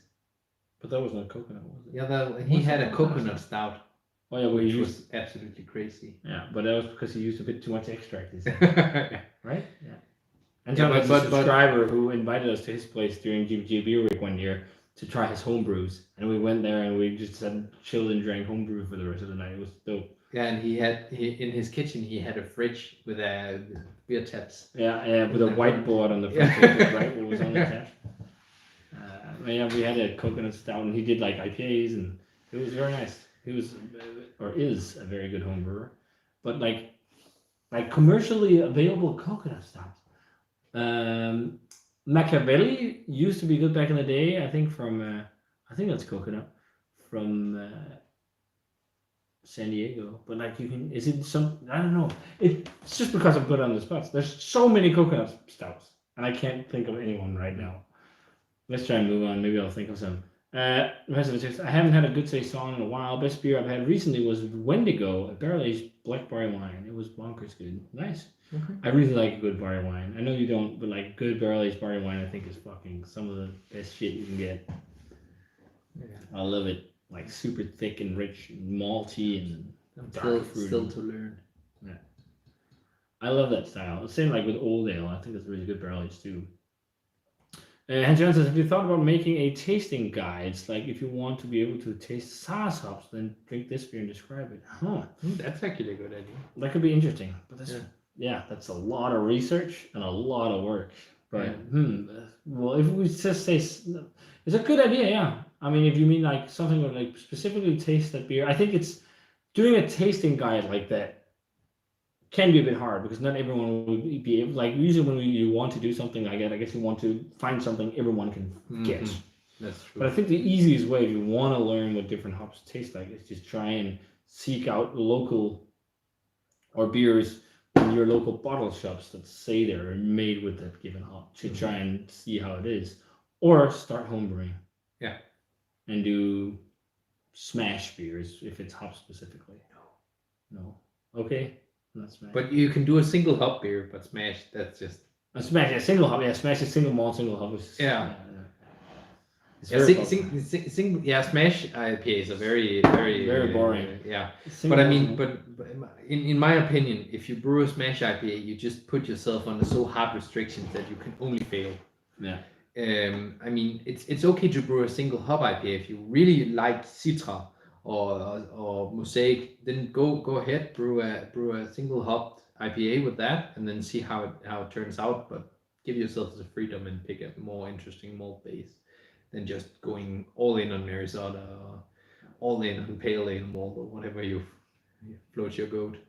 Float your goat. That's true though. I've never done a smash No. myself, so a smash, but it's something a lot of homebrewers don't. Smash. Guys, is it possible singing one Danish Aquavit snap song for celebrating 10 years? Do we have an Aquavit? Oh, we did that once. We did it in the Christmas one. Yeah. But we don't have Aquavit, so we'll Or just maybe we should sing a birthday song for you. a birthday song. Yeah. Day at the master of this Christmas day. Wow, wow, wow. En sikker sig en gave for, som han har ønsket sig. Med dejlig chokolade og kager til. And then it goes on, but that's like the For Danish like birthday song. 4 versus small. The 4 verses? I don't know. But the Aquavit song is hops, hops, hops. Nu skal vi have snaps. En der vækker appetitten, en der rykker i banditten. Haps, haps, haps. Nu skal vi have snaps. Eller øl. Prost!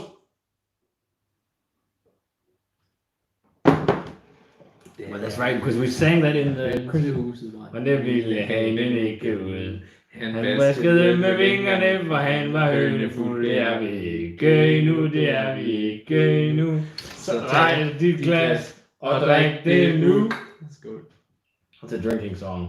It's basically when the hen house was on fire, the rooster didn't want to leave because he was drunk. But we're not drunk yet, so we're going to say cheers and drink some more. That's basically what it says. And the other one was, just the Danish birthday song.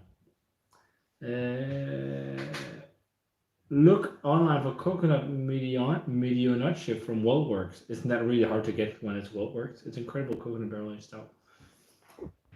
And Long says, what happened to Ale Farm? We used to hear about them all the time, but it seems like no, Ale Farm really They're still going on. Yeah, they still make lots of beers and stuff. But the thing is, like Ale Farm, Andreas, who was one of the founding people of Ale Farm, he was the brewer behind it, pretty much. It's not involved anymore. It's I think it's 2 years ago or something like that. He's not been involved. Some issues between him and his partner running the company, and now he's not involved anymore. I'm friends with, or know both people, so I don't want to get too much into it. But he's right now doing cider actually, and then eventually he will be back with beer. Yeah, he's the man behind Æblerå. Not behind, but he works at April. Okay. Which is a cider company. But Ale Farm still makes stuff, but what they've been doing mostly is loads of different hazy IPAs. They've gone with kind of like the business model of like other half and other American breweries, but they've started to do more different things. Casper and his wife is currently the ones running it, and they have a couple of brewers and whatnot, and they've been expanding, and there's big news because they are actually, you don't hear too much of them maybe in the nerdy craft scene, but they sell a lot of beer, and it goes around Europe a lot. So they actually were looking for investors because they wanted to expand even more. So like they had a hard time apparently keeping up. So there's been an article recently about them looking for investors, and apparently also McUndale, the Danish comedian, is gotten shares in the company or something like that. I heard something about that too. No, but they're great people. But there was they're nice people, and I don't want to comment too much about it because there was a whole issue between Andreas and Casper, and I don't know the half of the stuff. Shit ton of drama with it. And I don't want to get involved in it, and because I like both guys, even though I don't know them that well. But we're too good for that. Yeah, I guess. I'm just in general not a big fan of drama. Like when there was been drama with me centered around things on YouTube at one point with a given other YouTuber, I didn't get involved because I hate drama. I think it's a waste of energy and time.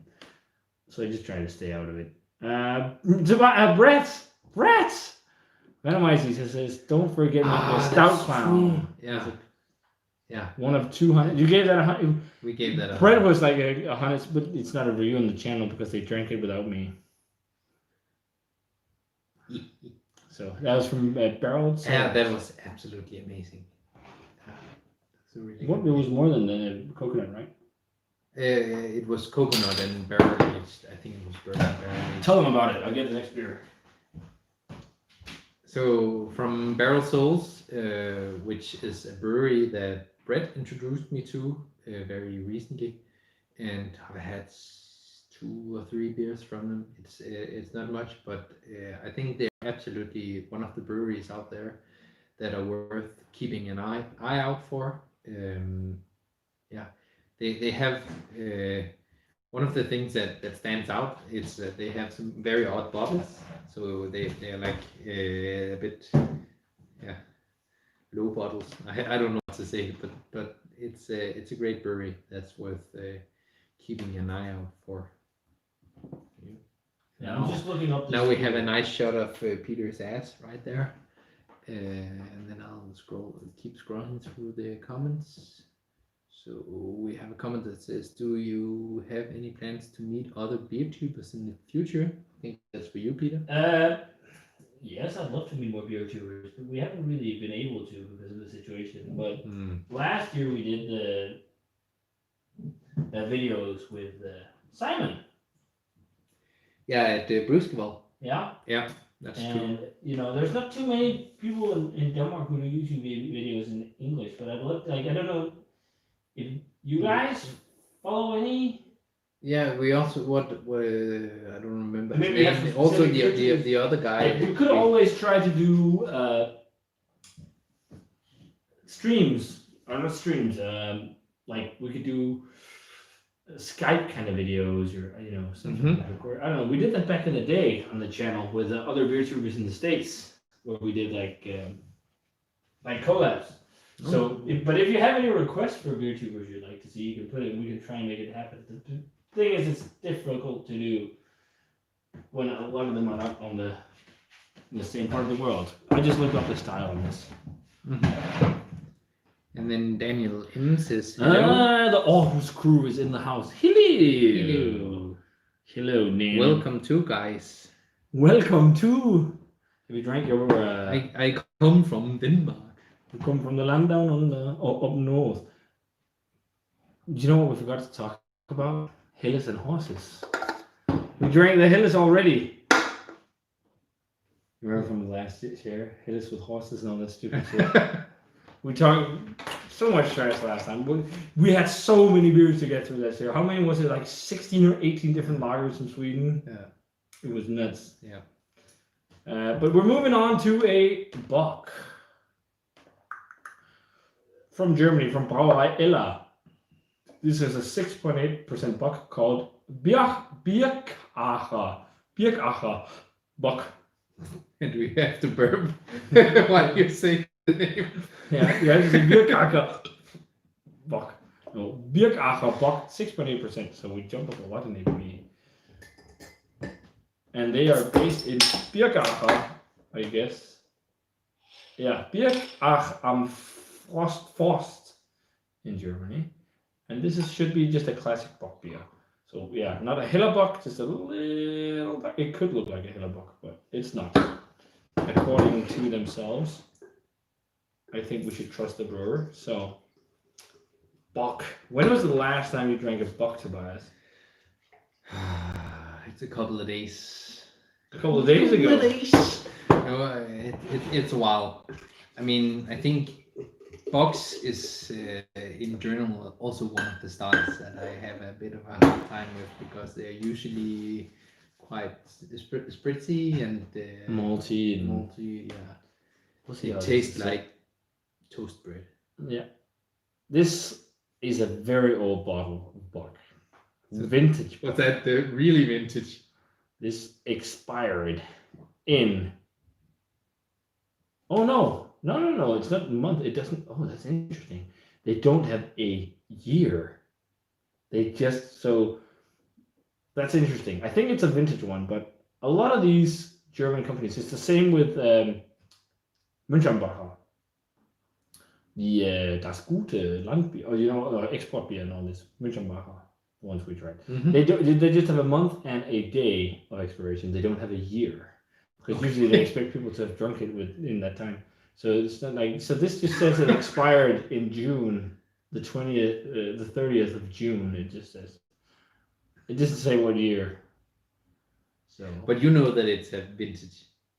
I'm guessing. Okay. Because he sent vintage before. He didn't tell me anything about these. He just sent them along. So, which is nice of Enzo. So thanks to Enzo. But we're gonna try and use our senses to see if it smells and tastes vintage like.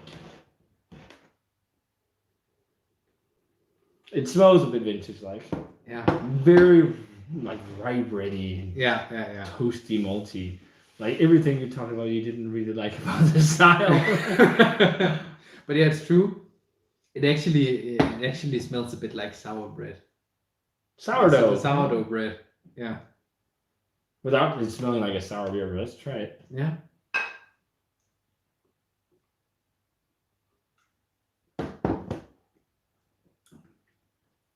Not as sweet as I expected. No, it's actually not half bad. It's like caramelly and toasty, but also peppery and like. And it has sort of slightly- like øllebrød. Yeah, øllebrød. Yeah, I see that. I don't know what the English term for that It's is. a Danish porridge with beer, but yeah, I see that, and like it has a little bit of that, like almost like woodsy hop character, like holzig, you say in German. Kräuter und holzig. Hopfen. Yeah. Yeah, so a bit spicy. I can see that. Spicy and woodsy. So, high ABV, like 10%. Off topic, but you guys would love the beers from Urban Artifact from Cincinnati, Ohio. I have relatives in Cincinnati, Ohio. They use tons of real fruit and they're super thick. But unlike a lot of beers in that style, their sours are high ABV, like 10%. So I usually prefer the sours to be lower in ABV though, instead of like imperial strength. Yeah. Often. I think I agree. But I do like sours also, like if they are strong, not necessarily dislike them. But okay, never heard of the brewery. Something to look on. Tom from Massachusetts says hi. You have to do a call. Hi, Tom. Massachusetts. Massachusetts. Master of Massachusetts. And Massachusetts. Oh, hi from Colorado. Colorado, big beer scene. You know, Colorado's quite famous. Great Divide. One of the OGs in the American beer scene. Son. Oh, Ulla till Will Dillerman. We talked with Will as well. Will has lived in or lives in Denmark, right? Or expat? Or I can't remember. I mean, Dillerman is. Yeah. Was he Danish? We talked about this the last time. Is it Nils? Is it Nils? No. Because he's called Drooling Yeastman. Oh yeah, that's true. Yeah. Sam says favorite German band. Right now I've been listening to a lot of Heaven Shall Burn.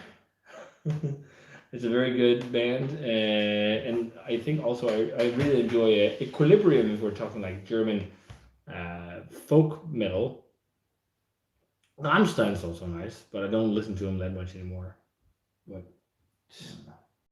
it's I don't really think I listen to any German music, to be honest. Except Schlager. Schlager. Hansi Hinterseer is definitely my favorite German band. Or what's the guy called with the chickens? It was like you haven't seen him? It's like a Japanese guy who wanted to be a Schlager artist, and he moved to Germany, and then he has like a Bibi Händel is his name. Bibi Händel. Yeah. He makes Schlager. Yeah. But no, you don't listen to any German? Not that I know of, at least. There may be some German bands mixed in between, but not that I know of. Have you heard of Heaven Shall Burn? No. When they play at Wacken, it goes nuts and like crazy mosh pits. You know, Udo, for example, is German. Except the German, or had a German lead singer. I think they're German. Scorpions. Yeah, Scorpions, that's true. I know them. Wind of Change. Rock you like a hurricane. Oh yeah, I just got a tip from a friend. Distance Calling. I didn't know that they were German. And Colin Quinn says, "Hey dudes, checking in from Colorado, drinking a Beechwood Amalgamator, and it's dang clear IPA. Woo! It's a very good clear IPA. I agree. Long distance calling. Long distance. Yeah. So from Germany. From Germany. Okay. But I didn't know that they were German. But that's awesome, Colin. Amalgamator is really good. Brett says our version of the trending Danish Dream Cake by Evil Twin Brewing. We dug that one. That's right. That was a really good coconut, the Imperial stout. Mm-hmm. People saying, "Hey, Brett." Tobias, which beer have been your favorite so far this year? I don't even know if you ask me. I had to look up what I drank. Yeah, I think I'm on the same level. It's hard to say. I think, may I give it some thought while you're scrolling through the other comments, and then I'll see if I can produce an answer. Yeah, I think it might be Endless Ending from Anchorage, but you didn't have that one. And I think that's the only beer I gave 100 this year too. That was insane. I would love to try some of the other, like barley wine and like barley stuff of that caliber from Anchorage, because they've been dope as fuck. We had the what's it called, Triple Broccoli Reserve. That was really good, which was great. And then of course, not to forget again, the Make Me a Stout Clown from Barrel Souls. Didn't have it. But yeah. that one was also absolutely great. And Eric comments says, "Hi from Sweden, drinking a Sierra Nevada Optimum Triple IPA. Well hitting alcohol, I think, despite 10.6%. I remember when Optimum came out. I actually also really enjoyed it. Have you tried it? Nope. The logo is just like a gentleman like this, and his face is like a hop. It doesn't look like this shirt. A fancily dressed and for a face. But I don't think we get it in Europe anymore. We had it. I've never seen it. I think the only like beer from Sierra Nevada you see regularly here in Europe is their IPA. Pale Ale. Yeah, And Sierra Nevada Pale Ale. and Torpedo. Yeah. That's it. Yeah. But I recently did the video on their barley wine, which kind of hated the hoppy American barley wine. I not hated. He was like, I'm not gonna rate it. I just don't really like it.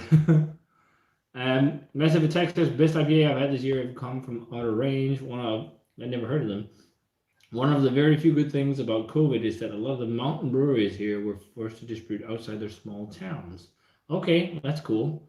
I never heard of that brewery, but if we're talking IPA, I think actually one of the best IPAs I've had this year could have been Still Digging from Monkish I had like last week. I'm usually more into single IPAs than triples, but that was so good. A Galaxy Citra combo, but it was just, I think Monkish just makes really, really dope IPA. Yeah, they've never disappointed me either. Electric was really good too, but Monkish just blew them out of the water with that beer. Well, maybe not, but that's really good. Long says creator, of course. Creator, Peter, are you giving the creator is also German? Are you giving less and less hundreds? Possibly. I don't know. Maybe it's been a bit more scarce. I used to be more like fuck it, but it's been I don't know. Maybe I'm just getting more picky. I don't know. It's just been getting old. That is getting old. I don't know. I have a feeling we might have some hundreds coming soon. I don't know. I'm just guessing. We have a vertical share, which is gonna be absolutely. I don't know if it's gonna be hundreds, but I'm gonna love it. Yeah, I'm gonna love it. Do you know what we also have? A vertical share of all the black mash variants. Yeah, that's true. We need a few people for that. It's not a horizontal. It's the same vintage. And it's kind of different variants too. Yeah. So I don't know, what do you call it? Yeah. We got like almost double black mash, bourbon, cherry wine, quattro variants. And what was the final one? Huh? The final variant. I said cherry wine and bourbon. And then it's those cedarwood spirals. Yeah. It's a green one. That's the green one. And sentences almost all Sierra Nevada beers available in Sweden. That's cool. But often when they're here, they're so old, so they're just not really worth it picking them up. I believe I heard that the problem is that Sierra Nevada doesn't want to change the label the Swedish importer puts on a new label. Huh. Okay, maybe. I know Sweden is such a hard place with labeling. I'm not one who's had a lot of troubles. One of their 7 Deadly Sins beers, they used to do a series of 7 Deadly Sins. A few of them, sorry guys, are retired now. They just retired their double IPA, Decadence. Was it called Decadence? Is the one with the wasn't gluttony also? Gluttony. That's what I meant. And they retired that, which was a great, like old school bitter double IPA. But they had Lust, and Lust on the label is a manga-like looking woman sitting in like liquid, and her breasts are like sitting there in liquid, and then their nipples are just covered by the liquid. And Sweden was like, no, you can't put that on a beer label. Are you crazy? And then it's like, okay. And then they just dyed it black, so there's just like a black circle in the middle of the label in Sweden. It was amazing. And they did as well. And they hired a guy to hand paint it on every bottle. That would have been even more dope. And then they had their spring IPA called Kål. And Kål in Danish, when you're cool, is that when you're a bit. When the horse goes like. When the horse goes. We're a bit frisky. They had a beer called that, and the label in Denmark was a female Easter bunny with big old boobs, and they were just hanging out. And there's, you could see everything except she was wearing panties, I think. But in Denmark, we've had a very open culture for things like this. Like children's candy in Denmark has been not so much from Bongland. It's the name of the brand. Because they made all their names for candy, and like if you go to their amusement park, there'd be like cows with huge tits just falling out of their shirts, and they're standing looking sexy, but it's just cows. They have udders, and it was just whatever. And they're called like old diapers and big tits and it's like trash can mix, and like the names were a bit out there. But I remember as a kid, no one was offended by it or anything. No. It was just like it's just tits on candy, a cartoon figure, a cartoon cow with big tits. Who cares? But that's also the But same. nowadays it's like, oh, licorice pipes. yeah. Google was after DR, which is Danish radio, which is the government-run TV and radio program channel, and we have some very other kids shows. And especially if you watch American kids shows and Danish kids shows. One of them right now is really popular, which I love. His name is Onkel Reie. It means Uncle Shrimp. And he's like a blushed-looking alcoholic in the face. He's got big old glasses, smokes a pipe, and then he likes heavy metal. And it's just like this really out there bonkers character. But the kids think he's so funny. And he's so sarcastic. And the kids get it, which is the fun thing about it, too. Yeah. And he plays like heavy metal songs. The songs are like "We should all be Satanists" and stuff. And it's for fun, and the kids understand it's a joke because you have to learn sarcasm. Yeah, and then that paired with him smoking pipe and eating licorice pipes. Google was actually forcing DR to remove their app or something with the kids shows from Google Play. Because they thought it was too extreme. it's what? Well, yeah. Onkel Reie, have you seen it? It's bonkers, but that's just Danish television. Yeah. It's not that, crazy censored. But I mean, I think it's absolutely great that we have a character in Danish children television which listens to heavy metal. Yeah, I think it's great. And then he's like teaching them how to do the horns and all that. It's hilarious, but he's so popular, and I love that he's called Uncle Shrimp. Yeah. It's an amazing name. Very good. So that was off topic. That was out of a tangent. Yeah, themselves and Lasses. I don't know what we're talking about. It would be nice to see you in live stream with other reviewers like Hopsine, Massive Beer Reviews, Rampant Lion. Yeah. Maybe we should try and do a stream on the channel where we invite another Beertuber to come join, because I know you can do that too. It's just, and I think we did it in the past too. We just haven't done it in a long time, Massive Attack says, "What's the oldest beer you ever had?" A few years ago, he had a 1996 Thomas Hardy Old Ale, and it tasted like liquid caramel. What's the oldest you ever had? The oldest I have absolutely no clue. I think it's back in when I was in high school. We went to a summer house where we found an old crate of Carlsberg, and all the caps were rusty, and it has probably sat in that summer house since the 80s. I think maybe what I've had is the oldest is 89. Maybe older than that though. No, yeah, maybe older than that because I had some Rodenbach Alexander, and that might have been older. I'm not entirely sure. That Carlsberg tastes like 80s. Absolute shit because it was so oxidized.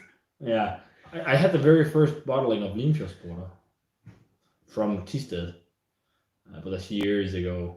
But I think it must have been around then, at least like a 30-year-old bottle of beer plus is something like that I've had, and some of it has been terrible. Like one of the beers that with age hold up the worst, like Thomas Hardy, I reviewed the 2008, which was fucking exceptional. But one of the like old school beers that hold up the worst right now, a lot of people cracking bottles and so disappointed. It's George Gale's Prize Old Ale. I think that used to be such a great old ale. It's Fuller's bought up the brewery, and they kept producing it for a bit until they just quit production. But that was one of the few British breweries still making old ale how it's supposed to be made. Mm-hmm. Old beer mixed with fresh beer, aged in wooden casks, finished with Brettanomyces, like very, very different to what British beer is known for.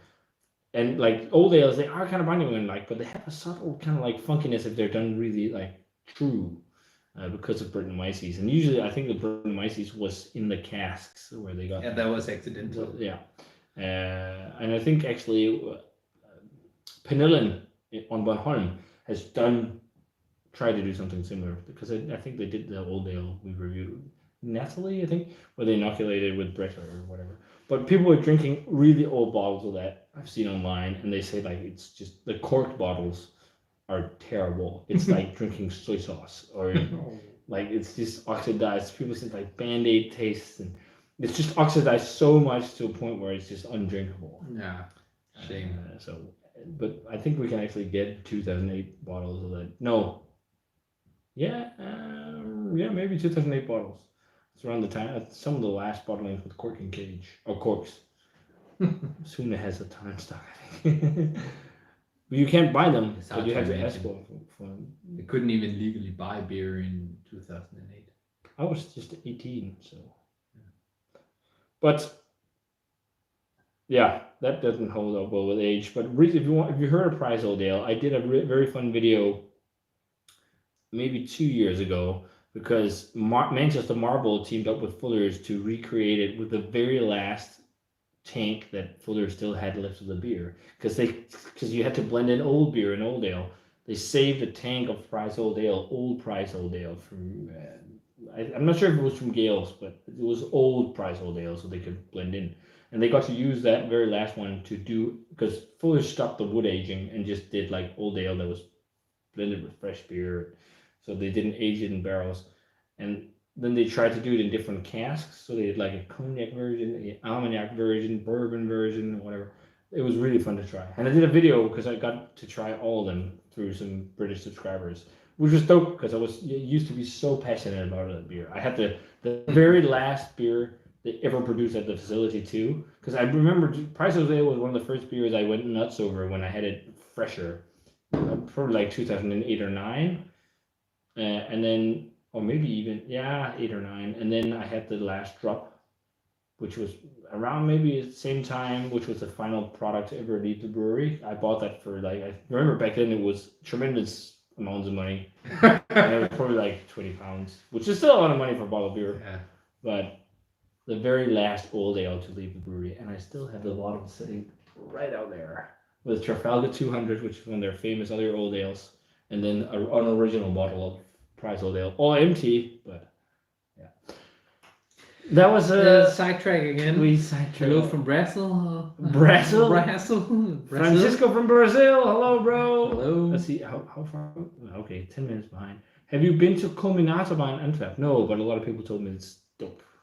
And I know Michler makes beer, tribute beer for them. I think there's a comment afterwards which is absolutely golden. Yep. Yeah, all the beers either taste like poison or treasure. There's no in between. That's pretty true. That's absolutely true. It's like, oh, what's going on? And the other is like, oh, wow, what is this? It's fantastic. Yeah.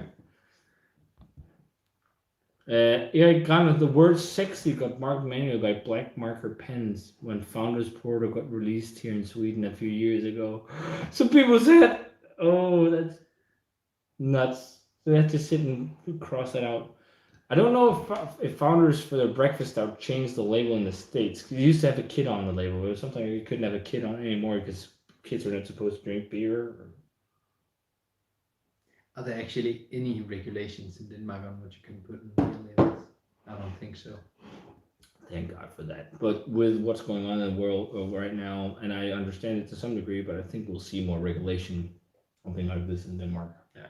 I mean, some things that's been changing right now in Congress in terms of what they have in Sweden. It's kind of happened here too with the samtyckelov and all this. So I think that's a good thing. I think it's a good thing, but to some extent. Not of with course, beer. people should go on with the fear thing is not with nice. sex, it's okay, but with beer, yeah. But we shouldn't get into politics. Yeah, no, that's for you. You can find a different YouTube channel that does that. And then says the medals on Marshall Sukov got a crossover with black marker on the Swedish label. Why? Because you can't have medals. It's a beer. It can't win anything because that means it's good for you. Cross it out. Probably. That's wild. I bet the worker felt stupid having to do that. Yeah. Yeah. As well as swords and cannons on Prairie Bomb. Oh my God. God damn. Sweden used to be Vikings. Yeah. Come on. It's a beer label. People who are drinking it are old enough to understand that, you shouldn't use swords and Yeah, but I mean, you can't. cannons when You you can't drink. even get it in a normal store in Sweden. It's like if It you has to go to the if Systembolaget. I mean if there are some of the beers from Gothenburg which are like they look like an energy drink, and if you were to see them in a supermarket, you could be fooled to believe that was an energy drink, but But you can't. you can't get them in a supermarket. So if you go to Systembolaget, you probably get something which is alcoholic. And if you get in there as a 15-year-old kid, then you're basically out in the deep water already. Yeah. Prairie Bomb was what the beer was, of course. I actually got the head brewer from Prairie stoned off of one of the bigger beer fests in Denver once. Okay. Prairie Bomb is amazing. It's a very good beer. Can have things associated with military or war in Sweden. Okay, I must have made it to the bottom. It's funny because they're cartoonish and not meant to be. It's meant to incite. Yeah, it's really absurd. Those labels. I would never think of them as something that had to be done. I can see why a big bosom woman with almost nipples showing is too much. But Barely. barely. No. But I can see why that's too much, maybe. But like cartoonish looking swords and cannons. Yeah. It's hard to believe. Yeah. But while we're talking about it, which is your favorite beer label out there? Which is yours? My new favorite is this one because it's my old brewmaster looking like a happy little wizard. Oh, fuck! I spoiled it! You spoiled it. Okay. This is the bonus beer we might try. There we go. Well, we already reviewed it, so we have a glass. But this is Denmark's strongest beer. And we put that back there. Oh, I farted. So, how far are you with your bock? Almost done. Are you bucking empty?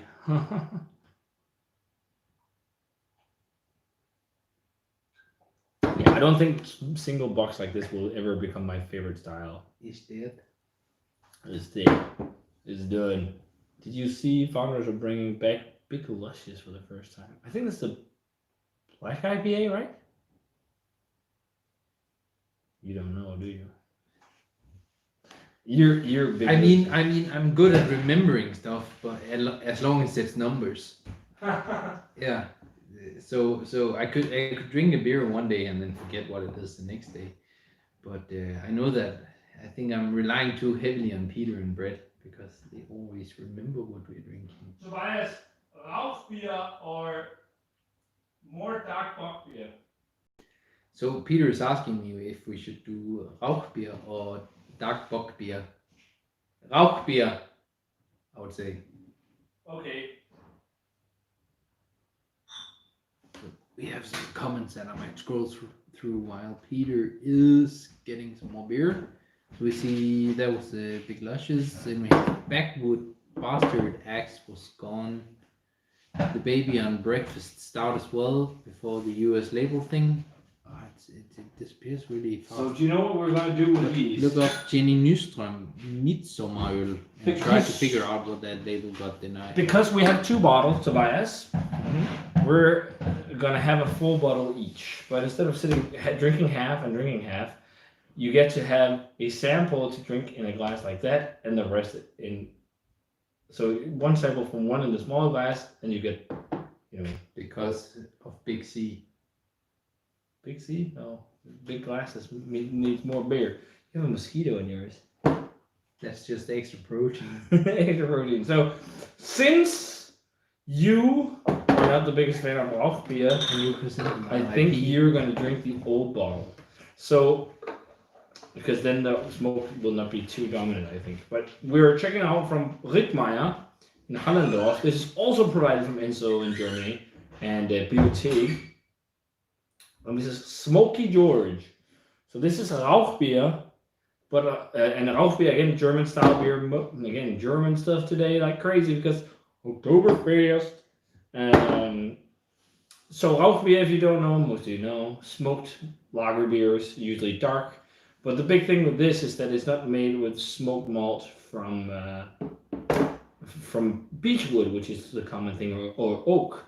It's made with peat, like you do in whiskey. So this is the attempt with this beer is to make a Rauch beer that combines the world of whiskey and beer. That's pretty much what they say on the label. So it's called Smokey George, and it says peat smoked craft beer, hand brewed, Scottish malts, hefty smoke. They created together with the Nuremberg Whiskey Club and the Order of the Highland Circle at the George Rittenmeyer Brewery, which this brewery is this Brauerei Rittenmeyer in Hallandorf.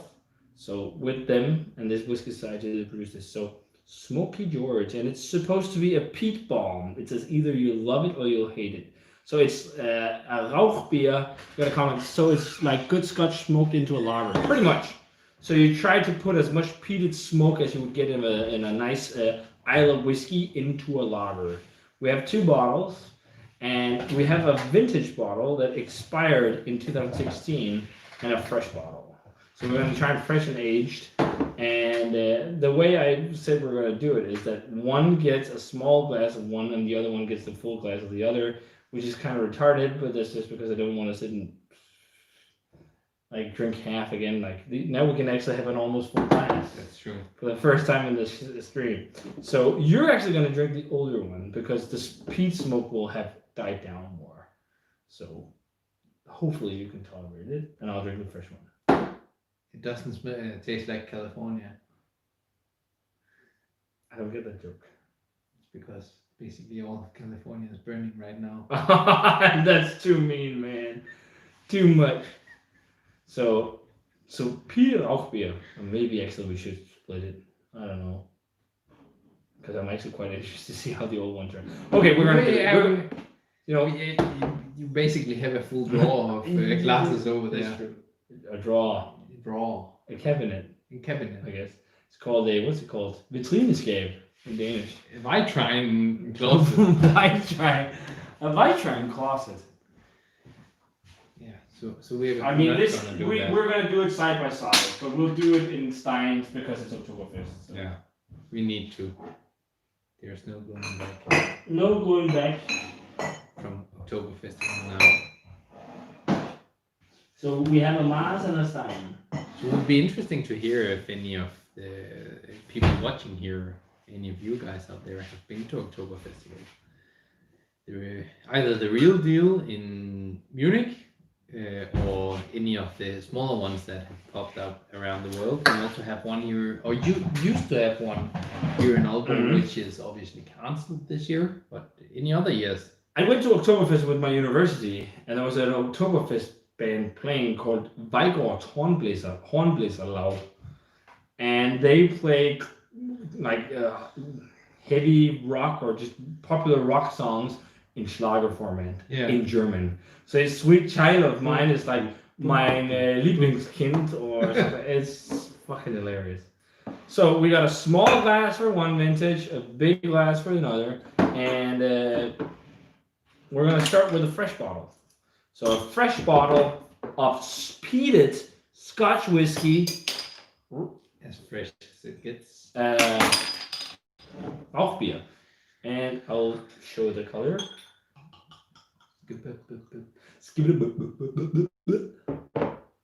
It's quite a light Rauchbier actually. It's like slightly copper. But the reason why I'm thinking of Rauchbier is always being really dark is because almost the same color as what's on the label then. You're gonna hate this so bad, man. I love it already. This might be my favorite beer of the day. I like how I'm pouring like this to show you guys the color. You can't see jack shit because it's in a stein. Then we're gonna do like this. So that was the fresh one from Holy crap, from Whitmire. And now the aged bottle. I'm dropping. And I wonder. It's the same. Basically the same color. Even though, so since it's saying this expires in 21, I'm guessing they give it a year of age. So maybe the old bottle is from 2015. Mm-hmm. So what's that? 5 years old? Yeah. And from this year. I think that's the case. It's going to be interesting to hear. I've heard clever birds talking about older Bauch beer being more mellow. It is. Yeah. It's not as hefty on smoke, but since it's peated, it's going to be the heftiest, most intense kind of smoke, and like dry and like yeah. As long as it doesn't taste like smoked ham. Medicinal, like scraping smoke. You're gonna love this. So do we start with the old one? No, the fresh. The fresh one. I think so. And then we can actually, for once, drink a sip of the water we brought in, just to see if there's a difference. But yeah, it just says you're gonna love it or hate it. Reinheitsgebot, the Scottish malt, and all this. They made with the Nuremberg Whiskey Club, who's part of the Order of the Highland Circle. So it says in German on the label. Nichts für Leute, die Whisky für eine Hunderase halten. So it says, not for people who regard whiskey as a breed of dogs or something. Is there a whiskey breed of whiskey dogs? I don't know. But yeah, whiskey husky. Whiskey, no, but I think like Ardbeg did a beer with a dog on the label, which is dogs they have at their distillery. But let's check out the aroma. Ooh, heavy on the peated smoke. It is. Yeah, but this is a piece of smoked ham. Yeah, but no, I don't think so because it's peated. I think smoked ham is more like the real Rauchbier is more meaty. I think this is like really dry medicinal hay-like smokiness. Like you burn hay. Like the thing is, peat, bog peat comes from the earth, and it's laying in the bogs, and like this like sticky like woodsy substance, like it's like pretty much like all kinds of rotten things from the forest floor sitting there is really good for smoking, and you when it's dry you can burn it, and that's one of the reasons why it's used in like the Highlands of Scotland or Highlands, and Islay is famous for it. It's because one of the only things you can really. But I was told that it was accidental. Possibly might have been because they had to dry the grain when they were using it for producing alcohol. When you used to do this with beer in the day back in the all beer was smoky in the past and sour. Yeah, because you had to dry the grain somehow, and what better way to do that than light a bonfire underneath it? Yeah. And then it would obviously be smoky. Yeah, it's totally true. So you light up a fire underneath the malt, whatever, and you brew a beer with it, and you have no idea with yeast management, or you had some kind of passing around some kind of culture of yeast between households or whatever to be like funky, sour, smoky beers. It would be interesting. Let's have a glass of grog. Oh, spraying everywhere. Let's try it.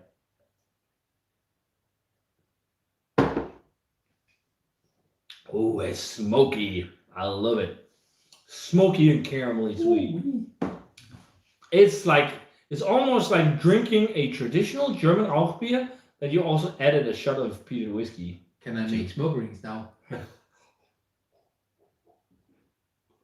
Apparently not. No.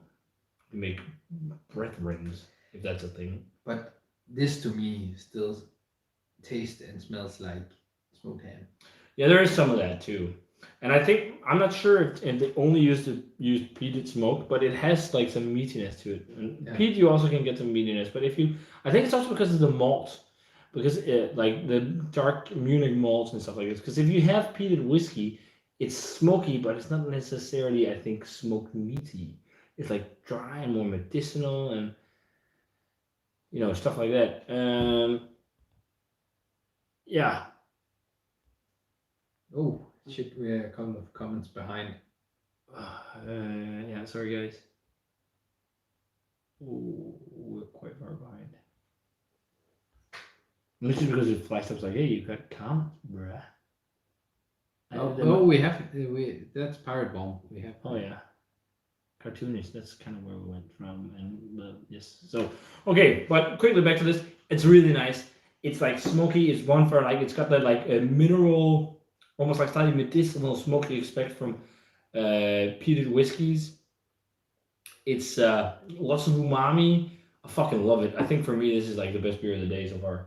But I love Rauch beer, but it's not as good as Schlenkerla. For me, it's still the best. I don't think it's as horrible as I would as I thought. Yeah, but it's still. I think like the dryness, the mineral stuff. I think it's still a bit off-putting to me. Yeah. And then You gotta like enjoy it. it's like if you take a sample of water from a forest river and then smoke that and put smoked ham into that. That's basically what I'm getting, and I'm not too fond of that. But the thing is, I think also the reason why I prefer Alfie over having like a very nice glass of scotch. But this, I think it's more easy to drink, and it's easier also to get like the complexities of it because the other beers are so strong in alcohol, like the whiskeys, very strong in alcohol. So it like shocks your palate a bit more. So I think it's often harder to distinguish flavors in whiskey and strong flavored liquors than it is in beer because you don't have as much alcohol to shock your palate. But when I once in a while have a whiskey, I also prefer the ones that are not peated. I prefer like bourbon. It's nice and sweet. Yeah. Bourbon, No, rye. I actually like Scottish whiskey, but not not the peated ones. Okay. Yeah. Well, let's try. I have one Islay at home, which is just like a very very small bottle. And you haven't finished it yet. I haven't finished it yet, but it's something like I can take a half glass once in a while just to like try to teach myself how to drink this stuff. If you don't, I try. Well, let's try the vintage one in the Maas. So the difference between this, guys, if people sometimes you see posts and people post a 1 liter glass and call it a Stein. That's not a Stein. A Stein is half a liter. A liter is a Maas. And I think it's called Stein because it's made of, well, it's clay. It's not stone. I don't have to know. What's the story behind it? Do you know? It's Guys, let us know if you know. Well, let's try the vintage one here. It's definitely less smoky, more caramelly. Yeah. Much more caramelly. And this butterscotchy almost. This smells like a cake that has just been pulled out of the oven. Yeah, like not like a chocolate cake or anything, but maybe like a pie or a tart.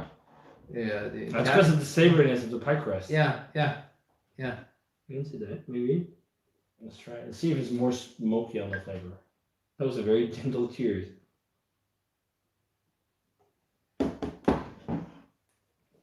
Vastly different. Yeah. Vastly different. Much more caramel, toffee. It's crazy how smoke works in beers. Like it's way better. 7%. I don't agree. I prefer Oktoberfest fresh because you get like that. I think actually Oktoberfest is one of my favorite styles of beer. I'm weird like that. you can still get just a little hint of the smoke. And but it's more like if you smoked Werther's Original. Werther's Original. It has a smoked caramel. Because it has like butterscotchy things. I don't think it's diacetyl really. It's just like slight caramelly butterscotch. Like because we lost the connection, but we're back. Often when you say butterscotch in terms of flavor, people associate it with diacetyl. So, but I don't know. No, but it's definitely from the malt and from the beer itself. I think I need to do a situation soon with the, not yet, but soon, with the power on the phone. But maybe we should check some comments before we do anything else. Let's just finish up on this. So, big time, 7% off beer. Big difference. Again, darker lager beers with smoked malt. Tastes like you did a off beer, but also added the first one a shot of peated whiskey. a shot of Smoked ham. Yeah. I love it. It's my favorite of the bunch. It's just I love that intensity of smoke. I just love. You know, I also love barbecue. You love barbecue too, but Yeah. not in beer. Not in beer. I'd love to see like just the people. I would love to be that brewer who does that, but that's never going to happen where I work. But just experiment with Oktoberfest using like applewood smoked malt or beechwood smoked malt. Try hickory smoked malt. Just see the different wood characters presented in the malts. Oh man, I love that. Dude, if one of you guys have a plan on doing Oktoberfest and doing a brewery like that, hit me up. I'd love to try your beer. But yeah, on the old one, there's the caramel, fudge, butterscotch toffee. I actually think in terms of it tastes like a buck, but I think it's the buck actually, even the old one, with the most flavor compared to all of them on the table. It's very flavorsome beer. I just think these are two of the best beers today, and I didn't expect that because I never heard of this brewery. But maybe this one not for you, but I think if we just talk to just like slightly smoky, I think this one's pretty good. It has like a very bold caramel character. The others are more like mellow. This is also 7%, but again, this was 6 point. But I think I have had a vintage of this beer before. Okay. From Bamberg. It was also sent by Enzo, wasn't it? Yes. Yeah. Enzo was the man for these. So, but let's dive into almost 2 viewers for 30. Let's get 2 more likes, guys. Then we hit 20. That'd be dope. Backwoods Bastards X was gone on the label. Okay. The Baby on Breakfast Stout as well before the US label thing. And we hit 20 likes like that. That's dope. Thanks. But look up, let's see, as well before, but look up Jenny Newsommeröl and try to figure out why that label got denied. We'll do that after the stream, I guess. Can you write it down somewhere on your phone? Yeah. Write it down. I'm curious to see why that got taken down. And then raspberry and chocolate. In Denmark, do you have an alcohol monopoly? No. Denmark, you can sell beer however you want. So, do we have a monopoly? I think we have on cigarettes, but it's in terms of a tax. So you don't have to go to a cigarette store, but you pay a lot of taxes on cigarettes. And they just raised it too. So it's more expensive now to get cigarettes than it was before. You found the label? I'm trying.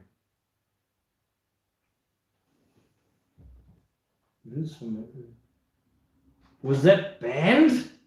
It's basically. It's just people fishing. Yeah. Can you show it to the It's camera? For some reason that label was banned in Sweden. What? How is that banned? Is it because it's a social setting where people are drinking beer? I don't know. Oh well. Sometimes Sweden is very weird with their beer things and labels and everything. But yeah, so no, we don't have an alcohol monopoly, Eric Conlon. It just like you can buy directly from producers and like whatever. There's not a 3-tier system like in the States. You buy from producer, distributor, whatever. It works very well. And everyone is alcoholic. yes. No. Only the beer geeks. No. But it's I don't think it's a big, we have a drinking culture, but at the drinking cultures, I don't think it's that much different from many other places in the world when you think about it. A lot of people come here and like, oh, damn, they party like crazy. Yeah, but when kids are young and in college, they party and have fun. They do that in the States too. They do that in Sweden too. We just do it 5 years later than we do in Denmark. Yeah, but so Samson said, did you get to keep those rad Ebertoft steins? I was just about to go get them. Get it. Because I can see it from here. I didn't use it, but Lucas from Ebertoft gifted this to me, so. Ebertoft Bobble Stein. I love it. If I'm having a beer at home, I'll usually drink out of this. If I'm not doing a review, I love just like sitting on the lager and this. I don't know why. I just love it with a little lid. It's fantastic. Bit of German beer tradition that for some reason now catches on me. But it's not being used tonight because we're drinking Because we have only out one. of and we're drinking out of these big ass Masters. But that was a Stein. No, in Sweden have Swedish alcohol laws. I was shocked when the bartender at Mikkel and friends asked me if I wanted a plastic cup for my spontan triple blueberry Take away, to go when yeah. we were closing. Yeah, that's what we do here in Denmark. That's interesting. Good, So like a good good smart Scotch. smoke. We're a little behind. Whoa. Now we're zooming in. Oh. Oh, That's Captain America. Can we zoom in on our faces? no, only in the middle. Okay, that was I wonder if people on YouTube can see this. probably. And maybe it's just us. So it's like good. Yeah. So we saw these comments like so it's like a good Scotch smoked into a lager. You can kind of say that. It's just think of like as I said, it's like if you poured a little bit of Scotch into a very nice house beer. We're 20 minutes behind. Our returners, nice Star Wars poster. Thank you. A New Hope. The Ralph beer sounds dope. It was. What's the best peat smoke beer you ever had? Oh, Octopussy. Octopussy from Distrise. It's an Octomore peated whiskey barrel aged imperial stout. I gave it a 98. It was one of my favorite beers. I think like 2 or 3 years ago. Fucking dope, but it's so hard to get because it's part of their Black Damnation kind of series where they do all kinds of spin-offs. So it's like very, very tiny batches because it's not easy to get Octomore barrels from Boiladi, and it's probably expensive. But Boiladi's Octomore is the most peated whiskey in the world, but oddly enough balanced. It says, "Yeah, that sounds really tempting." And it says, "Hey, Jesus, Tobias, that was unexpected." Bob. What was unexpected? I wonder. Probably the California joke. Maybe. It's got mossy beer for the win. I saw a reason that Guldendrach have had a white barrel aged version of their Cuvée Prestige. Have you tried it? I didn't even know you could get barrel aged Guldendrach. You know that beer? Nope. You don't know Guldendrach? What? I even have a Guldendrach glass in there somewhere. Out of those 50 glasses you have. It's like an iconic Belgian strong dark ale. Like, But I don't know. It's not a pastry sour. yeah, I don't drink it. No. It's one of those beers that back in the day people went nuts for it. But I didn't even know they did that barrel age. They have the Guldendrach and a 2000 version or something. They also do Pirat, which is like their interpretation of Duvel. It's from Brewery van Steenbergen. I think that's how you pronounce it. Brewery. Brewery van Steenbergen. I don't know. It's from the Dutch part of Belgium, so it's brewery. Brewery van I think it's brewery van Steenbergen. Van Steenbergen. I can't speak Dutch. Brewery. Draait de kop in the. We've done Dutch accents before. Yeah. But yeah. So no, I haven't had that. I didn't even know that it existed. I have a stout coming from Tabor that was aged in Scotch barrels for 15 months and an additional 3 months in 10-year-old Elijah Craig barrels. That sounds dope, dude. I'm with you, Tobias. I can't do them hand beers.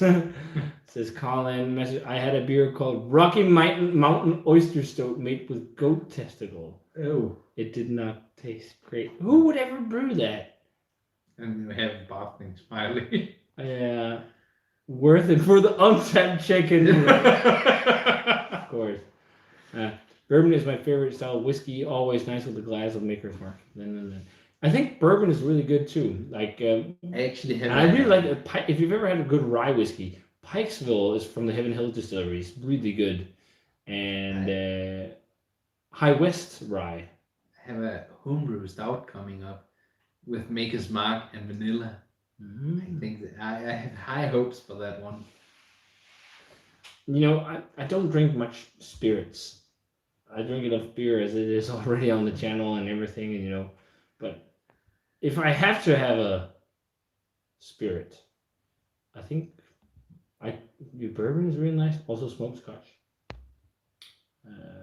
But yeah, it's like I don't know. Do you ever drink spirits? Me? Yeah, Yeah, the occasional Scottish whiskey once in a but while. it's really rare for me. Yeah. But yeah, And And actually, then the other thing, like recently- when I don't do reviews, I rarely ever drink. And then recently, I've started liking Unless I gin had a and long tonic. day. Yeah. It's a very recent thing for me. So Peter is running now, and that's probably to get the batch that I also got. So Yeah. this is the gins we make at our distillery. You get this gin tower with 5 gins. No, but we actually make gin. So there's a London Dry, one conditioned on blood orange, one conditioned on cucumber, one on citra hops, and one on lemon. But they're not compound gins; they're pure gins. Which one? One with cucumber. Yeah, it's so That's cucumber. fucking dope. It's like so cucumber. We conditioned it on 150 kilos of organic cucumbers, the batch, and it's quite a small batch gin, and it was just macerating on it. I didn't really, and they're all organic, but I didn't really participate in the recipes or anything. It was more like ideas, because I'm not a distiller, so it's just like, hey, cucumber could be nice, cucumber and thyme, and it just ended up being cucumber, because then you can throw in whatever you wanted yourself in your tonic. But the hop thing was my idea too, and the gin was only dry hop for 2 hours, and it started going green, and we're like tasting it. It's like, okay, this is actually starting to get slightly bitter. Yeah. It was crazy, the extraction rate. But I think the best gin I have right now is this one from Japan, from the Kyoto distillery. Kinobi. It's really good. It's made with like sashi pepper and bamboo shoots and things like that.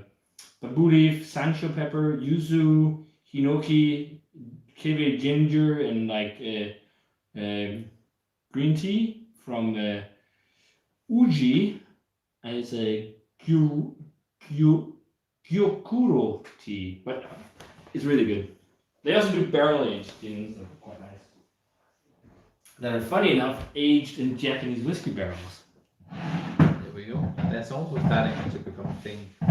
It's been barrel aged gin? Yeah, apparently. Yeah, but also Japanese whiskey. It's been a long time. Japanese whiskey's fucking great. Yeah. But it's really expensive. Sam says he's with Peter. Always one of the best beer styles out there. I just don't have much access to them. Beached. There you go. Lion says a brewery Nori made an imperial stout and dry hopped with dried fish. Fresh. It gave this salty umami in the background. Oh, it tastes like rotten fish. Why would you ever do that? Food authorities, food health and safety would get after you. Massive Attacks is a huge bourbon fan. I just moved away from an area where I was 1 block away from the best bourbon bar in Denver. I could stumble home. It was amazing. Dry hop fish beer. Yeah. It's depicted. It's depicting people close to the body of water, which directly promotes the use of alcohol while close to water. Oh, so that's that label. So because people are sitting close to the water, they think, okay, so maybe we should pull it up again. yeah. Whoa. Are you drunk? Nope. Oh. Not yet. Not yet, at least. So that's here. I think that's retarded though. That's too much. People should think stuff like that themselves. They don't need to be nannied that much. So this picture is on a beer label in Sweden. You kind of saw it before, but now you can see it maybe a little bit better. But it's actually banned. You can't put that on a beer label. Why? Because these people are close to a body of water. And drinking alcohol. And drinking alcohol. And you can't do that. So if people drink that, they think it's okay to drink beer close to the water, and you might fall. Who comes up with this crap? What? I'm so glad I don't own a brewery in Sweden. Bull crap. Yeah. You get the hiccups, sir. Which directly promotes use of which is prohibited. Yeah. And Svensson, I'm sorry, but your laws are crazy sometimes. Message tried Blanton's gold label. It's pretty cheap. I don't know. You can't drink near water. Oh no, not the gold label, but so they're talking about bourbon. J Money loves gin. Awesome. Oh, we're talking about him. I don't know. And I drink almost entirely whistle pickles. So that's when I lived near the lakes I think that's it. In Ohio, people would drink on their boats and then coast and the coasts all the time. Did people drown once in a while? But people had so much fun. PC bullshit is ruining everything. I don't want to get into too much politics, but I think sometimes the world is getting too PC. There's like nanny state galore. Now we see a drop of 100 people. Yeah. I mentioned it in YouTube. Like, nope. Can't do that. You have to be family friendly. On a stream drinking beer. Can you tell us about how this is made instead and scientific things? We don't need to talk about. And then spread some fake news. I've heard that that's good. No, don't. People, YouTube moderators watching. We're gonna see it in a minute. No. Where are you from, Massive? It's like okay. It's so fun that you guys are talking. Like on the comments too. Good to have some social networking. So did you finish your glass here? Finished the small one, just barely. No, it was decent. I still think it tastes a bit like ham, and I'm not sure if that goes in the beer. And Okay, I'm getting comments on Instagram too, but what is it? Power level is low. I will. Okay, for a sec, Tobias, you're gonna be without light. So we are going. Master of Hobbits going dark. So, but at least it's not as dark as when we went to the dumpster dive bar. Oh yeah. I think that was one of the best moments in live stream. That was so that was fun. the dumpster dive bar, and then the neighbors having a party right next door. Yeah. That was great fun. And we're back. You were there before. And you can see me again. I bet you're happy about that. I know that my girlfriend isn't. She likes to do it in the dark. Gone in the dark. Okay, that went very dark very quickly. So What went dark very quickly? you don't like to hear. What? I can read it or what? You can watch the video afterwards. What are you talking about? Are you making videos here? I wish this thing shot in the dark. Yeah. Okay, we got power on the phone. Just trying to. Here come the interrogation lights. Mr. Tobias, where were you on the 7th of when you used that? Oh yeah, no, it was YouTube.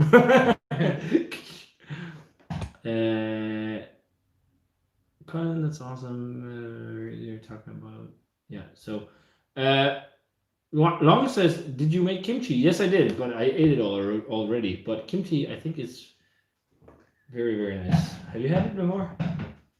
It's easy to make actually if you have everything for it. It just needs to chill out and ferment. But yeah, kimchi fried rice and kimchi for bulgogi. I made it for making bulgogi, which is a dish with like thinly sliced meat cooked in a sauce.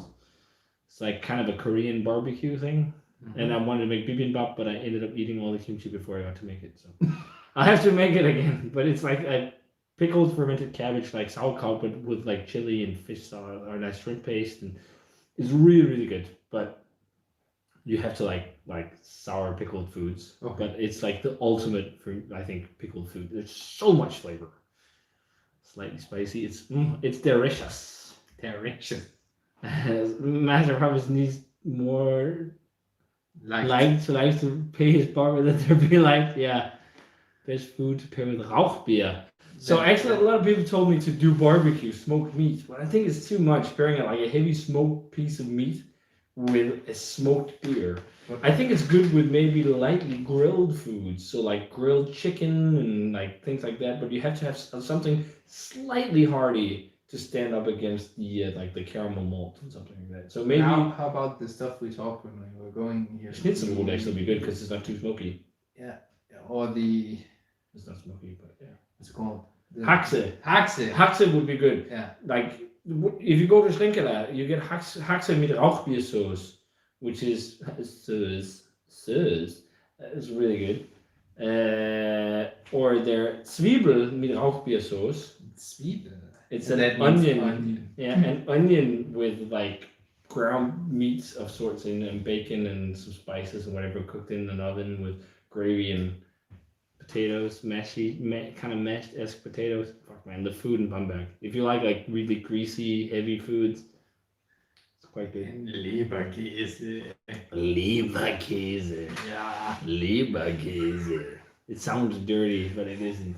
It's like liver pate of sorts. Yeah. And then, Kinda like you get it in a slice and then in very white bread. Yeah. And you get that to go home from your favorite dive bar in Bamberg. What else? When you're shit-faced. I think one of the best meals I had last time I was there was at the bar right across the street from Schlenkerla, which is called Alte Kneipe or something like that. It's called something with Kneipe, I think. And I would not Alte Kachelofen, the old Kachelofen. What is it? How do you say Kachelofen? Bonfire oven. It's like a small like little stove that you put a fire in, and it heats the house, but you can also cook on it. I don't know what it's called in English.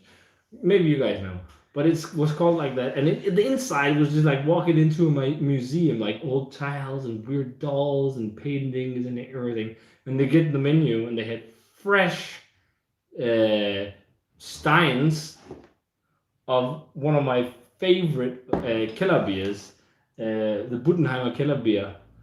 That they have at the wharf, you know. You haven't had that? Wow, that's a mistake. That's fantastic.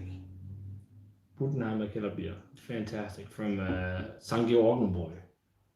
But they had that fresh, so I got that, and then I had some Bratteller thing. It was plates. Teller means plate, and Brat is usually like Bratwurst and all that stuff is what you think. But Brat, you can also have like Sauerbraten. You can have like Bratkartoffeln, which is like it's a lot of things in general just fried in a pan. If you had the brat in front. So what it was a pork chop fried on a pan, covered in like I guess it's like home fries in the States, like roasted on a pan, like really nice and caramelized, like with onion and crispy onions and things on top, and then a little bit of gravy, and then a fried egg. And a huge slab of thick, like this thick homemade bacon. And then like just a touch of salad. Not very healthy, but oh my god, it was good. I have pictures of it on my phone, which we're coming from, but it was just like, what is this? It sounded interesting. And I was trying to translate it, but I didn't really understand it. It's like, I want that. And then I got it like this huge board just like filled with food. It just says one of each. Yeah, almost. But yeah. You can also get schnitzel, but it's always, I think when you travel, it's fun to just get something different. Like schnitzel you can have anywhere, for example. Mm-hmm.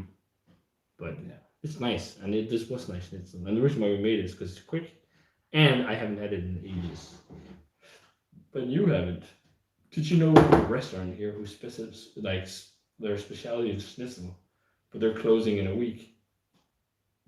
And it's been around for 15 years. That is public? Public, yeah. Yeah. They have schnitzel in like 6-7 variants. But I never been. No, me neither. I've never tried it, but I heard it's good. They're closing. Yeah. So maybe something to try before they close. I think they're turning into an Indian. That's going to be an Indian place there instead. The what? 5th or 6th Indian place? Yeah. Number? So Colin says, I don't like either, but I bet Rauchbier would be good with barbecue. I pair onions and potatoes in dark soups. That was a great idea, yeah. Like something like savory foods for savory beer, yeah, but you have to be careful it doesn't get too much. We're back. We're cut off. But like one of those big slabs of beef ribs. I love them, but I think a Rauchbier with a heavy hickory smoked beef rib is too much. I wouldn't pair it like that. But Yeah. I reckon onion rings go with Rauchbier. Yeah, I think so. I don't know either, but I get Rauchbier would be yeah. But again, I think more lightly barbecue foods. I love having good maple stout with bacon cooked over a campfire. Sad I haven't got up into. Oh, do you know what? Massive attack. This year, for the first time in my life, I made my own bacon. And when you've made your own bacon yourself, you can't really compare to. You ain't never going back. I have gone back, but it's just not the same. Thick cut home smoked bacon. Was amazing. What's the next beer? Another Buck beer, but this is from Eine, so a more famous. We could also let the audience. Okay, you decide. have two choices. What do you want to see next? Eyenga's Winterbock, so a winter buck from Eyenga, which maybe you guys know them, or do you want to see Schneider's Aventinus Weizenbock? You got two choices. Let's get the comments going. Weizenbock or Winterbock? And bring all the likes if you haven't liked already. So, yeah, homemade bacon. If you can make it yourself, it's actually quite easy. You have a smoker. Yeah. Long says, speaking of smoke beer, Alaskan smoked porter. That is old school stuff. I haven't had that in a long time. Have you ever heard of that beer? No. That's the beer that made them famous, and they still exist and make beer, but no one ever talked about Alaskan. And then, speaking of an Alaskan brewery, Midnight Sun. They used to be so hyped. Arctic Devil was at one point one of the most hyped barley wines, and I think it was called. They used to make like very, very hyped barrel aged beer. I actually reviewed Arctic Devil on the channel, and I almost like this as much as King Henry, which is one of the best barrel aged barley wines I ever had. Weizenbock, Schneider, Aventinus, Eyinger. What's the style of German beer could go best with Schnitzel? Any, Pils, Helles. I think Schnitzel is universal with German. All the beers we had today, Dunkel, Märzen, none of these not work. The most important aspect of eating schnitzel is that you apply beer to face, and that's not. It doesn't matter. From a glass as big as your face. And it doesn't matter what kind of beer you're applying. You just apply beer to your face. Yeah. Long Ling Eriksen says, I have Schneider Dobrock here, my girlfriend's old friend, one of the brewers of Midnight Sun. That's okay. So everyone says Aventinus. I'm gonna go get some Aventinus. We're gonna go have a trip down memory lane. And I think actually we should rinse the glasses. Mm-hmm. Just because to get some of the ham out. To get the ham out before we have the banana ham. I mean, Sinclair makes a smoked Weizen. Think about that, a smoked Weizen Doppelbock. Smoked banana ham.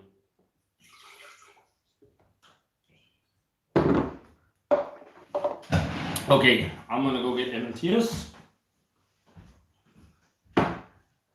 And I'm rinsing. It's a pretty big glass to rinse. But we can manage. And actually, when I went to get this, they also had the ice box, but I just got this one. What Slinkala is in your fridge, Longley? That is awesome. I love that. So yeah, everyone, pretty much except a couple, voted for this.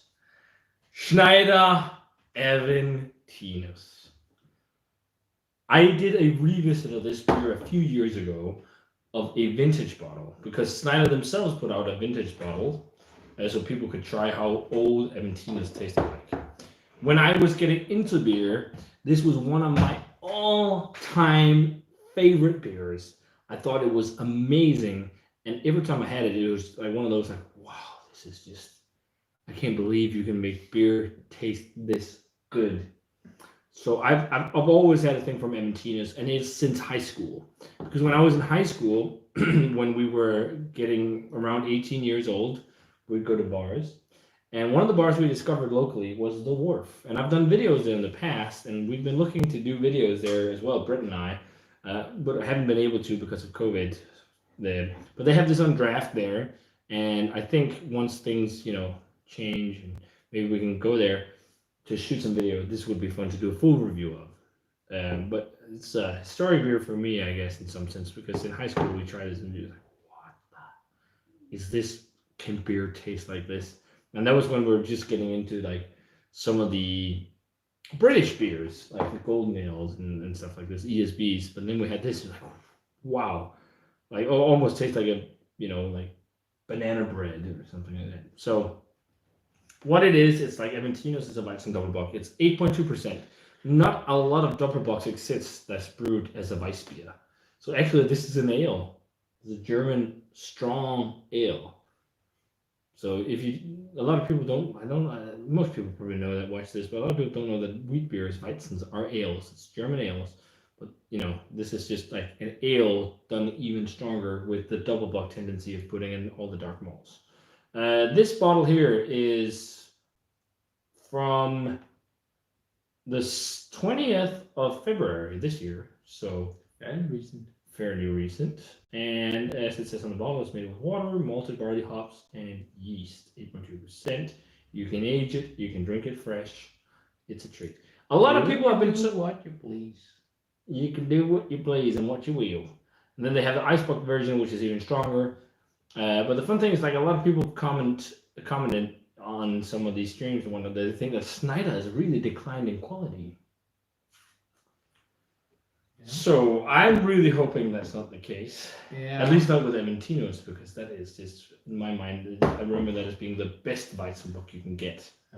I think they did some very good Weizenbock at Weinstefano too, like Vitus, but the money was always on this. And apparently it's because one of the trade secrets with this beer is not purely German yeast. Ooh. I've been told it's got a tiny bit of Belgian yeast too for that like spicy, slightly different fruity character. But what do I know? I just drink beer online. So we need, I'm gonna do that if I want it. Oh, we didn't rinse these glasses. I should quickly just put a drop of water in just to be on the safe side.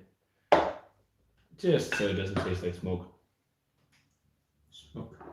I remember it being really like brown. I think it's quite brown. It looks usually darker when you have it in a full glass, but it's what I remember. And it's hazy as a Weissbier. It is hazy. Lightly hazy. It's not Turkey Great New England hazy, but it's definitely hazy. But let's dunk it into the mass and fill it up with more. Because everyone knows that there's a breast drink from a mass. Breast drunk. Breast for The breast drunk from a mass.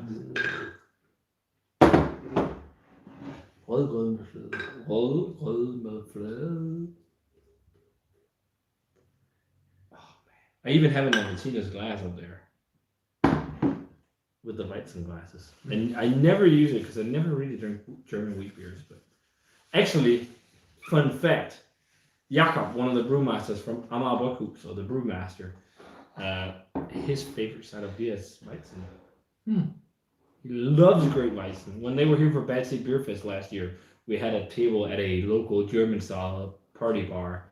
And he didn't drink anything but Weissbier the entire night, and he loved it. So let's check out Aventino's. It is hefty on banana. Yeah. Like caramelly banana. Caramelized banana. Yeah. Like almost like banana chips. But can you see what I say with like almost like Belgian-y in terms of like dark fruity esters? Yeah, absolutely. I must say there's a little bit of smoke in the glass for me too. To me, it has like this mixture between, like it's almost like banana that has gone slightly brown, like over fermented banana. Yeah. Mixed exactly. With figs. And red apple too, I think. Yeah. For some reason. But I'm really excited about this. Yeah. Aventino's. I'm so glad I got this. Let's try it.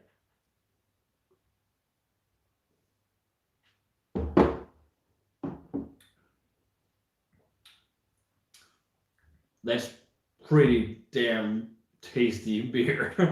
Very old school. It's lighter than I remember though. Yeah. It's really good, but I just remember it being much more intense. Or for an 8.2% beer, it drinks really easily. Mm-hmm. And I think maybe it's because it's quite carbonated. Yeah. It Yeah. feels, the fizz on the palate makes it seem maybe less intense. But like big caramel, and also, I'm just gonna let that go. Big caramel and toasted banana stuff. I'm just gonna turn off the lights in here because I see bugs again. Uh-oh. But yeah, it's a long while since I had a Weiss beer, but this one it's actually quite good. It's very good. Have you ever had this before? It tastes like caramelized banana chips. Yeah. But have you had Aventinos before? Yeah. But it's a long while back. I don't even remember when. But we talked about this earlier. But I was introduced to Wow. What we call specialøl in Danish, so special beers with the German styles.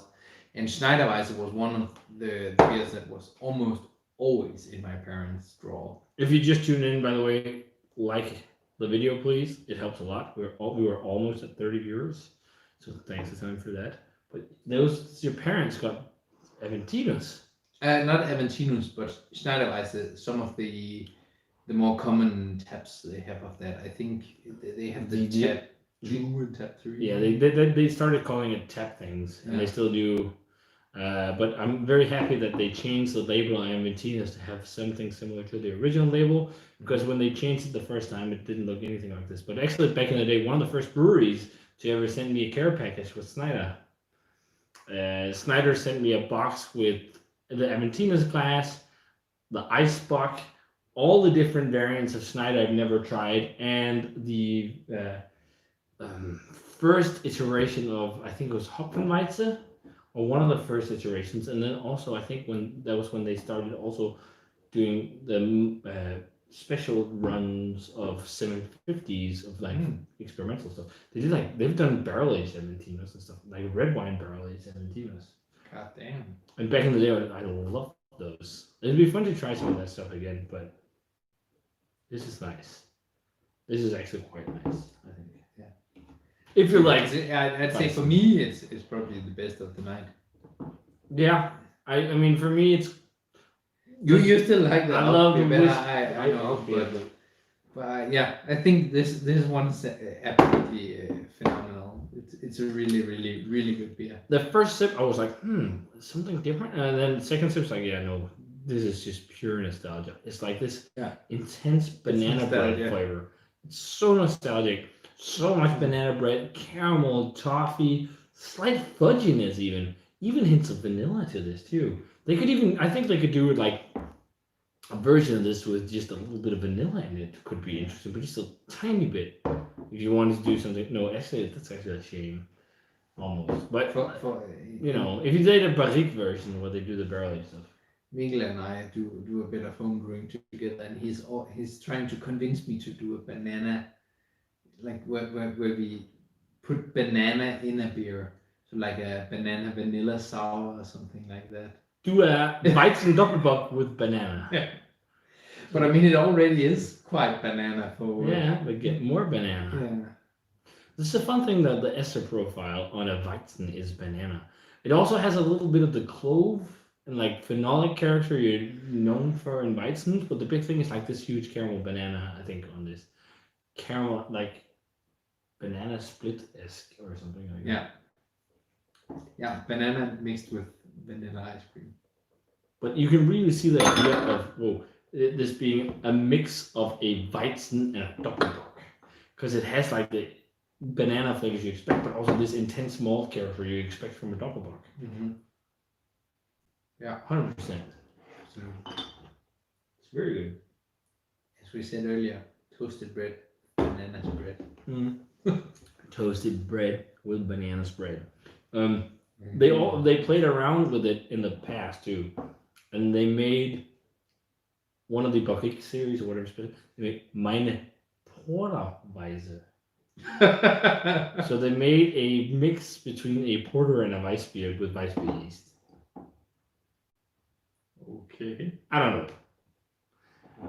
But they've done a few things, different things. But again, as I said, some German subscribers said like they think the Schneider stuff has gone down a bit in quality. But I think from this bottle, I don't think I agree because this is pretty much exactly how I remember it. Yeah, it's pretty good.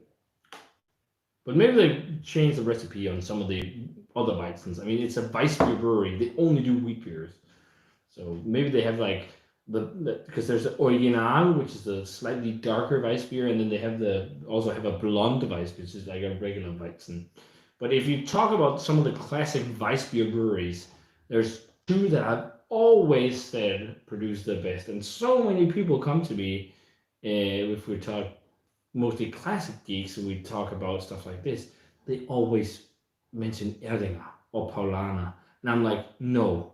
Erdinger and Paulaner is the two most mass-produced wheat beers in Germany.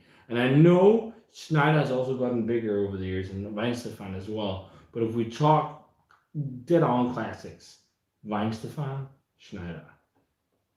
That's where it's at. Mm-hmm. In terms of classic wheat beer. But Weihenstephan also makes lagers and different things. But, this is really fun to revisit. I'm really happy I got this bottle. But we should try, if we do a video, we should also get the Eisbock version. Try and do side by side with the regular and the Eisbock. Maybe bring the Eisbock, a bottle of the regular, and have it on tap as well. Do like 3 different versions at the wharf. That could be really neat. But it will also be interesting to hear if how great this beer is. It's really great. Any of you out there have a favorite Weissbier? Yeah. It's definitely the style I drink the least, but really fresh. I think it's one of the styles which is just, I mean, it's always good to have. But only if it's done well and it's really fresh. But the thing is, because Weissbier falls apart so quickly. Yeah. Like a fresh Weissbier is fantastic, but 2 weeks later it starts to just like, it's all right. It's really like, this holds up because it's a Doppelbock version, or just a really strong Weizen Doppelbock, as they call it. Whereas if you have a regular fresh Weissbier, straight out of the fermenter is like almost the best way to serve it. Especially when you're a brewer, you notice how different beers are in stages of age. And a lot of the whole idea, of course lagers needs to lager, but some beer styles, a lot of ales, especially something like a Weizen, is almost best straight from the tank when it's just done fermenting, because it's just so vibrant on yeast character, and it just dies like it's a few days, and it just slowly just like goes downhill. And there's just some breweries that somehow nail it and have enough character still in the bottles, and one of them, as I said, is for me is Schneider, and then also Weihenstephan. Maybe this for us now is slowly turning into the renaissance of Weizen. Yeah. I don't know. Maybe we should try and get some Weizen again. Yeah. I don't know what Brett would say to that. He'll hate it. He'll absolutely hate it. He hates Weissbier. He does? Okay. Yeah. Okay, He thinks it tastes like butter. Well, he's got a butter face. No. So Schneider Weissbock is the votes. I'll leave you to the comment for a while. Evening lads, you don't even need a smoker for making bacon. I buy the smoked nitrate mix from Mercy. Cut the fat off, a Fleskestyle rub mix, and job done. Well, okay. I must say though, the character you get from smoked nitrate is not the same as if you smoke it yourself. Also because you can tweak it with different types of smoke. You can do maple wood smoke, you can do hickory, you can do cherry, apple, oak, beech. Every different types of woods give different flavor. That's why I think, it's complicating a bit more, you get a different result. And also because the nitrate isn't the best for you, apparently. But in small amounts, doesn't matter. But if you eat every day, it's not the best. But I'm a bit against bacon that's not really smoked. And like all these smoked foods you buy in the supermarket, which is just like smoked flavor or some kind of smoked salt or whatever, that often it's just liquid smoke poured on top. Most of the bacon you buy in the supermarkets, they're just in a salt brine and with liquid smoke. They're not smoked. Most real smoked foods have a slight smoke ring or is slightly gray in color, but the reason why it's so pink and looks better in the supermarket is because of nitrate. Like my home smoked bacon looked boring as all hell. It was slightly grayish, looking like cooked meat, but it tasted 10 times better than store bought, in my mind. And like it was like I cured it in brown sugar and some different spices. It was dope. But let me tell you, when you make your own bacon, don't make a small batch. Make a gigantic batch because it's a lot of effort, take a long time, and when you're done eating it, you're gonna be sad it's gone because it takes so much time. So yes, I sell the most northern in the world. All right, I'm hyped for making my own bacon now. Can you soak it in things like syrup? Yeah, that's the thing that we're talking. You can do whatever you want with the bacon. Brett even said Aventinos. You can. The fun thing with making your bacon, you can do it however you want. If you want to do hickory smoked bacon, if you want to do Jamaican jerk bacon, you can do that. If you want to do just black pepper crust bacon, do whatever you want. Just have a smoker. Gerard Nolan says Schneider Martina is great. Have you been to the Bauhaus? No, I've never been to Munich. So, been to Germany a lot, but never Munich. You can add anything to the nitrate salt mix. I know. Vitus is good. It sure is good to know. I'll be doing some recent gifts. Some to a friend you Thursday. Remember Snyder Tab X? Yes, Snyder Tab X with Nelson hops. They did a version of their Hopfenweizen or whatever with a Nelson dry hopped Weizenbock. So like 7% Weizen with Nelson hops. That sounds pretty amazing. I remember it being really, really good. They started doing Hopfenweizen in 2007 with Brooklyn. Was that Brooklyn? Yeah, it really was. Because I remember Schneiderweise started doing Hopfenweise, and then Weinstefano started doing another one. Was it with Samuel Adams? He even did like a champagne beer Weizen hybrid, I think, with Samuel Adams. Okay, Brett says Tobias used to be a Weissbier lover when we first got into craft beer. That's absolutely true. It was my favorite style back then. It's good that we're drinking some Aventinos then. But again, it's the third time this evening, but this was what I was kind of fed up with from my parents. That was from whence it all began. From whence it came. Yeah. And Longman says, Weinstefan is the oldest of them all. Eyinger Urweis is sehr gut. Yeah, that's also, Eyinger is really good. Eyinger's Silberwasser Doppelbock is one of the best Doppelbocks too. Is there Eisbock there, Weizen Doppelbock?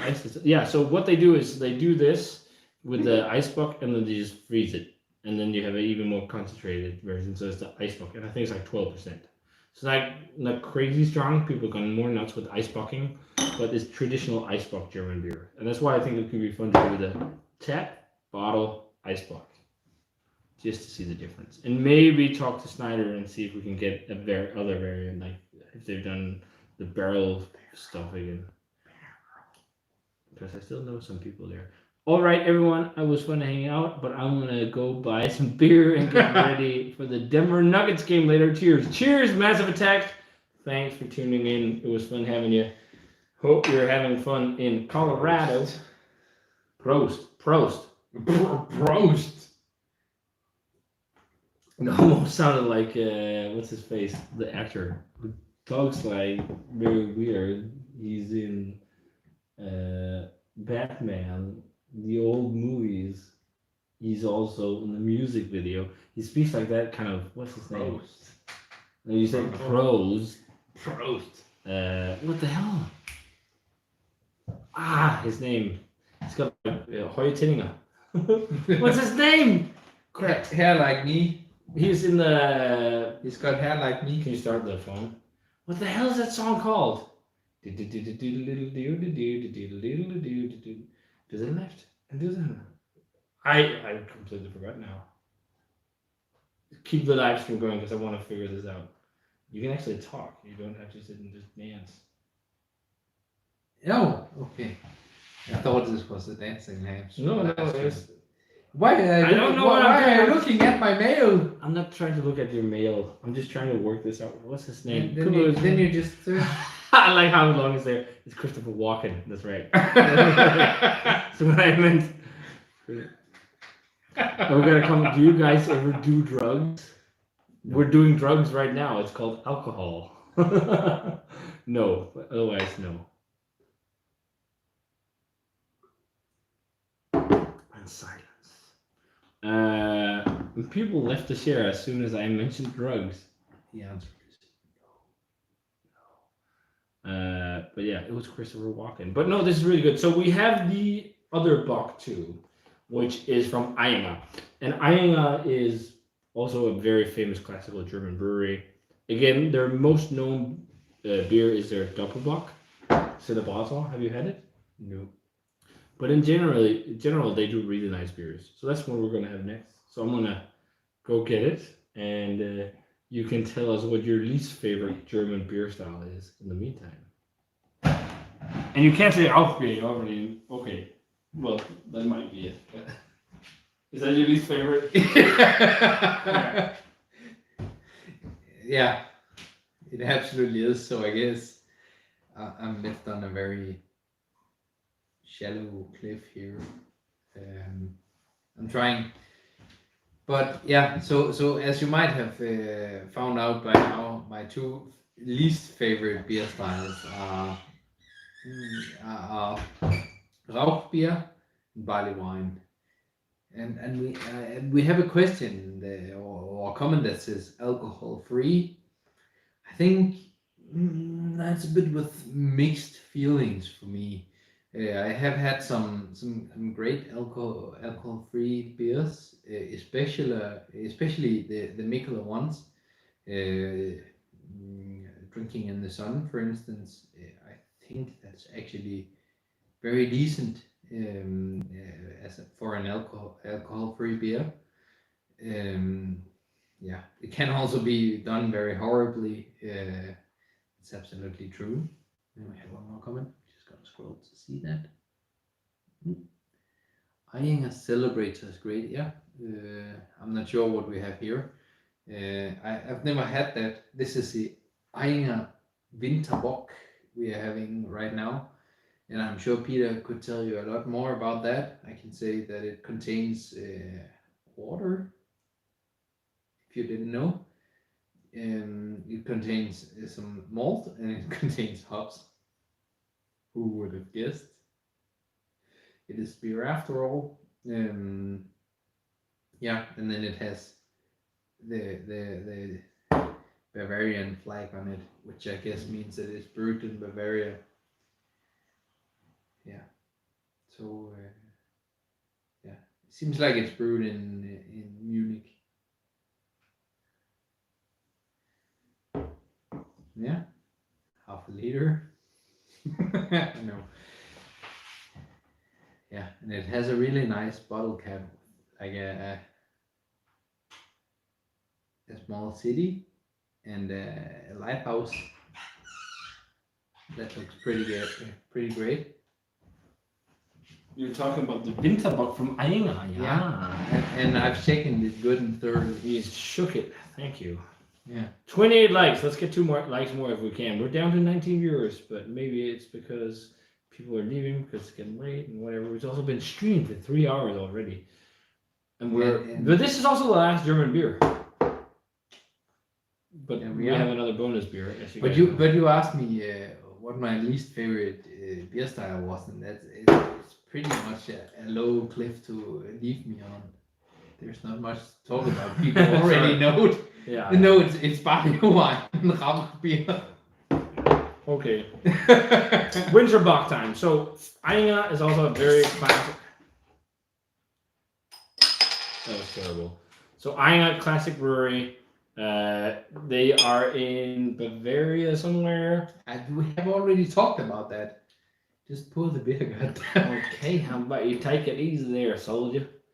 So this looks like what I'd call almost a double buck. It's 6.7, so I think it's almost within range. I don't know. Oh, that smells pretty good. I think you might like this more than you think, sir. I think I might have reviewed this way back in the day. So I've reviewed a few Eine beers, but not a ton of them because we never really got a lot of Eine. But Eine has always been famous for making some of the best classical German beers, according to a lot of beer geeks. So they make great doppelbocks, they make great lagers, and all these things. And they're also fairly commercially easy to get. I mean, for some people at least. In Denmark, it's never been the easiest, but once in a while we've had some stuff. But the thing we've always been able to get is Celebrator Doppelbock, which is fantastic. So this is what you'd call a dunkle bock. So bock can be split into a plethora of different types. We got the Helle bock. I don't know what that was, but the light bock. It's made for spring and it's refreshing and it's a bit bright. We got the regular bock. And then we have the dunkle bock for winter, which is darker. It's got Munich malt, some chocolate malts like Carafa, stuff like this. And then we got the doppelbock, which is the big beast, the bulked up crazy motherfucker with more malt. And I can't say that word, but I did. I don't know why I'm turning into a Southern gentleman again. Sometimes that happens. So, but this is the winter bock, and I don't know many specifics about it, except that it's brewed for the winter months, and this is a vintage bottle that expired in 2017. Are you serving me expired beer? I'm serving you vintage beer, sir, from Mr. Enzo Sutter. Because this is also from Enzo. I came here for Haze Craze, and then I get this shit. Where's my pastry sour that tastes like bacon and dragon fruit? I don't like this because it doesn't taste like Fruity Pebbles. I want my money back. It tastes like beer. I want it to taste like candy. Did I pay to come here? No. Okay, we gotta stop. We gotta stop that. So, yeah, winter seasonal buck beer. Check it out. It is smelling like straight, freshly baked rye bread. I think like it is straight rye bread. Yeah. Wow. Yeah. I'm not sure. I would rather say rye flour because it's not sour. It doesn't smell sour. True. Yeah. It smells like rye. Really hefty breadiness. Like the most hefty breadiness of the one bread to rule them all, or of the other beers. It's definitely the most bready. It's the most bready, but bread isn't here. Okay, we're gonna stop that joke right there and drink it and try it. Cheers. Let's go. Post.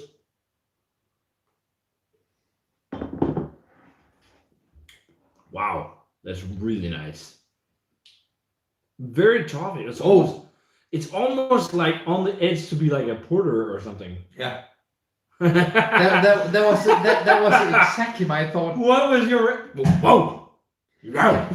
Yeah. It's very close to a porter. Yeah, it's like or like a slightly light stout, because it has a lot of light chocolate, coffee, like. Yeah. I think this is fucking great. I think it's most likely made with chocolate malt. But I think back in the day, can you go on YouTube? I think I've reviewed this. I've reviewed a good handful of Eine beers, and I think the winter bock might have been something I'd love. If anyone from Germany is watching, or Denmark, where can we get more Eine beer? I would love to review some more from Eine, because I remember them just nailing classical stuff. you got the hiccups. Oh.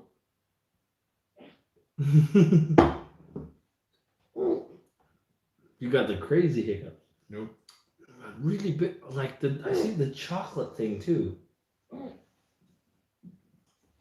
And so I reviewed the Weizenbock, the Doppelbock, the Urweizen, and the Brauweise, but never this. They got a lot of views.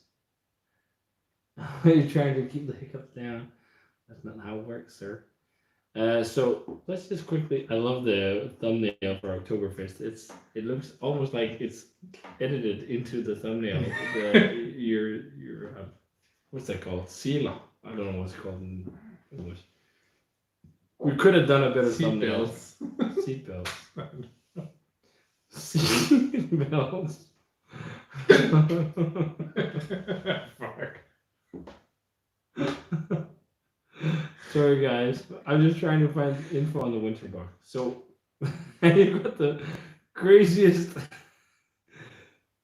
amounts of hiccups you've ever had. It's a good thing I'm not going to a baptism tomorrow. That you're going to baptism. Holy shit. I'm just going to a birthday. Oh. Okay. What's Google, of course. Okay, Winterbuck from Meine. I'm just sorry, we're just sitting being a little bit drunken. So the thing is, we're also sharing stronger beers now. We have a strong beer on the side, the bonus beer. I think the other bonus beers in the fridge might be safer another time now that we have those bonus beers. What's up with your hiccups? I'm just gonna drink a glass of water. A glass, a sip. Okay, sorry guys. Can I do it like Mark Zuckerberg? I don't know what this Michael Zuckerberg yet. No, he just looks like a robot when he's doing. But it. isn't he a robot? He is a robot, or a lizard people. Or a lizard people. Okay, we got some stupid jokes now. Okay, is there info? The brewers make this. What?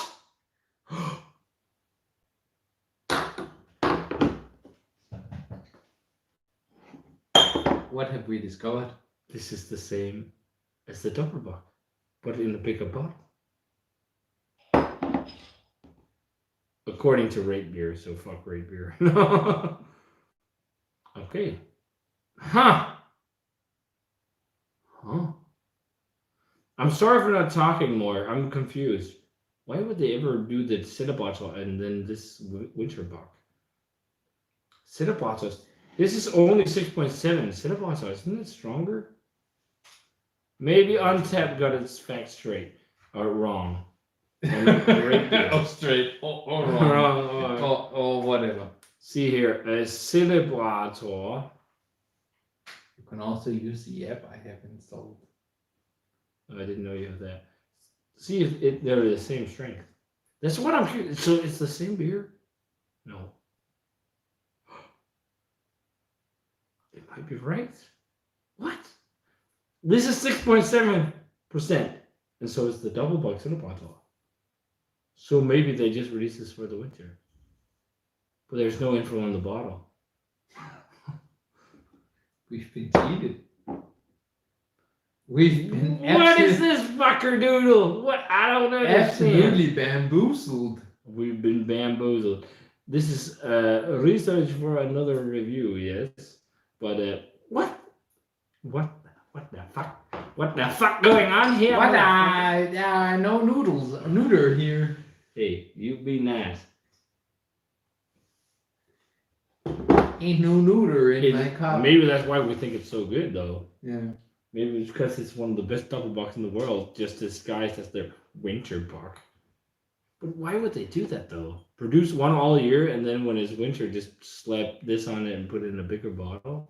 There must be some kind of variant. I mean, from a respected brewery like this. Who knows? I don't. Comment time. Surprise! Aiming at Celebrator's great. Peter, if Dame Edna asks... Okay. Peter, if Dame Edna asks you to come over for Rauchbier, or Sarah Michelle Gellar, did we talk about this in the stream before? She was my high school, like when I was a kid, like a teenager, she was one of my big celebrity crushes. Okay. I don't think we've ever talked about that, but she was. I loved Buffy the Vampire Slayer when I was a kid. So if Dame Edna asked me to come over for Rauchbier, or Sarah Michelle Gellar asked me to come over for a pastry sour, which would it be? Whatever. Pastry sour, man. Fuck that shit. It isn't the question. Yeah, or answer whatever. Whatever, because you do both. No, I think I just drink pastry sour and just not talk about it. Okay. Like one of my like crushes when I was a teenager was Sarah Michelle Gellar in Buffy the Vampire Slayer. Now you know that. Did you have a teen crush? No, you had Yeah, I probably had. a text browser on. Yeah. You don't That was remember? attacked by my Ølseler. beer seat belts. Okay, come on. Did you have a high school crush? Celebrity crush? I think that would be Hayley Williams from Paramore. Or Taylor Swift. Taylor Swift. I did that. But who was the other one? Hayley Williams Yeah. from Paramore. Lead I don't singer. She's, yeah. She looks very nice. She looks very nice. Okay, moving on. So, to answer your question, Sam, that you posted 10 minutes ago, we're okay. Yeah. Sarah Michelle Gellar. Luang Along says, Einer Alba ist dunkel. I remember that being good too. I just can't believe that this is actually just the Cinnabottle in a fucking different bottle. That might be why it's so fucking so damn tasty. So damn dope. Damn dope. Damn dope. Damn dope. Longling Erickson says, I agree. Einer Silberton Dunkel is so good. I miss Germany too. Will Dillerman says, Tool is brewing on a 45 days. Helles! They have a German brewer and staff now? Interesting, because I didn't know that. I know some of the brewers from Tool, but I didn't know they have a German brewer too. Yeah, because the 45-day. Yes! So happy to hear that, Will. A lot of people, they've been talking so much about Octopils because it's this dry hopped German Pilsner, Italian Pilsner. Germans dry hop Pilsners before Italians did. Can we please just call it German Pilsner and not call it Italian Pilsner? Because one brewery in Italy is making it really well. Sorry, that's just my beef with that. But that is 45 days pills. Yes, but back to Slow Burn.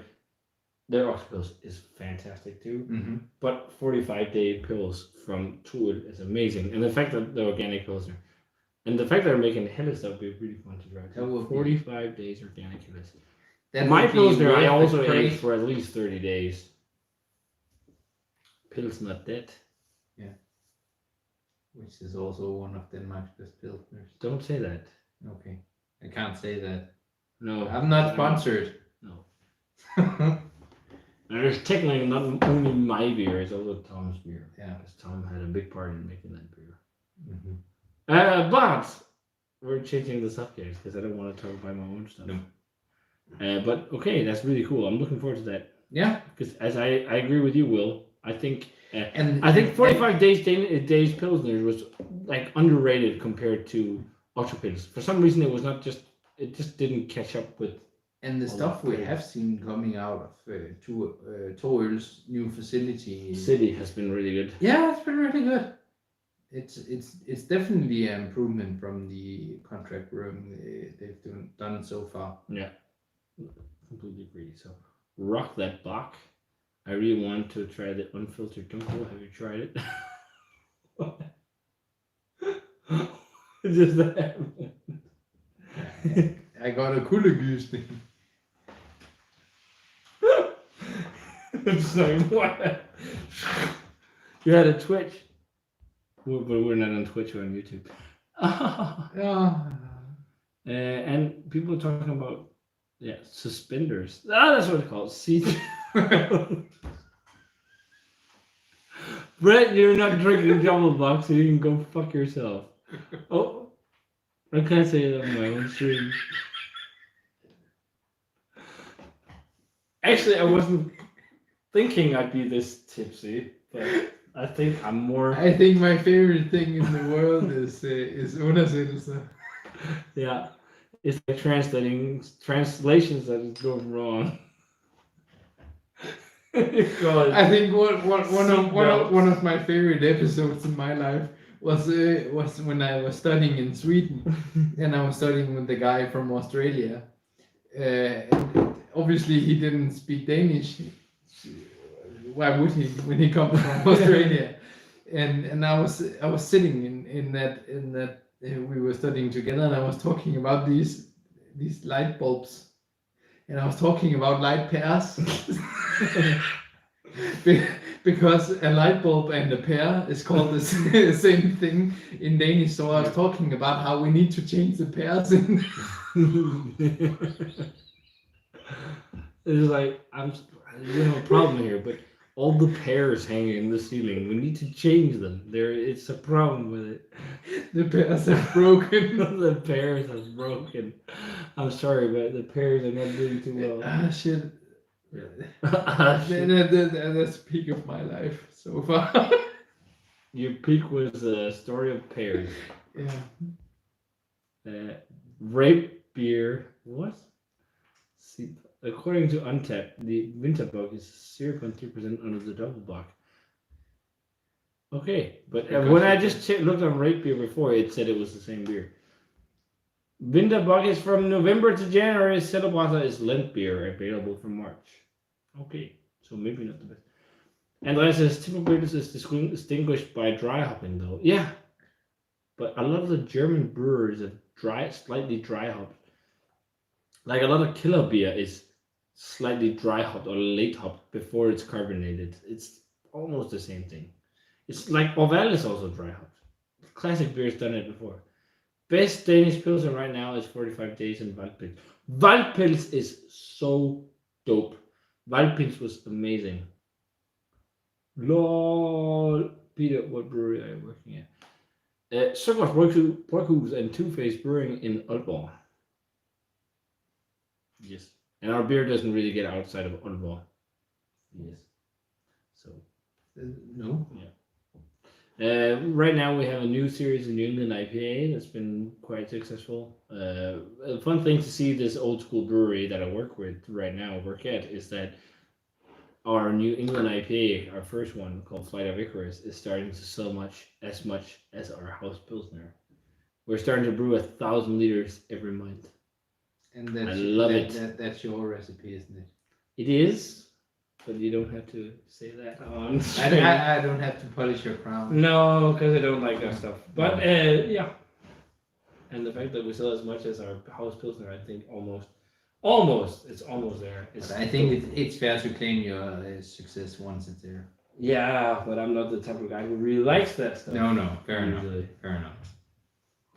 I can mind praise is good, but I just sometimes I think it's awkward for me. I don't know for some reason. This is weird. So moving on. Mars Ukela beer. Yeah, AU is really good. That's a great thing. Have you had that? When you drink it, it's like, ow, it's so good. That was terrible. Shit, that was bad. That was one of the worst jokes that's ever been done. I'm so sorry. Please don't unsubscribe.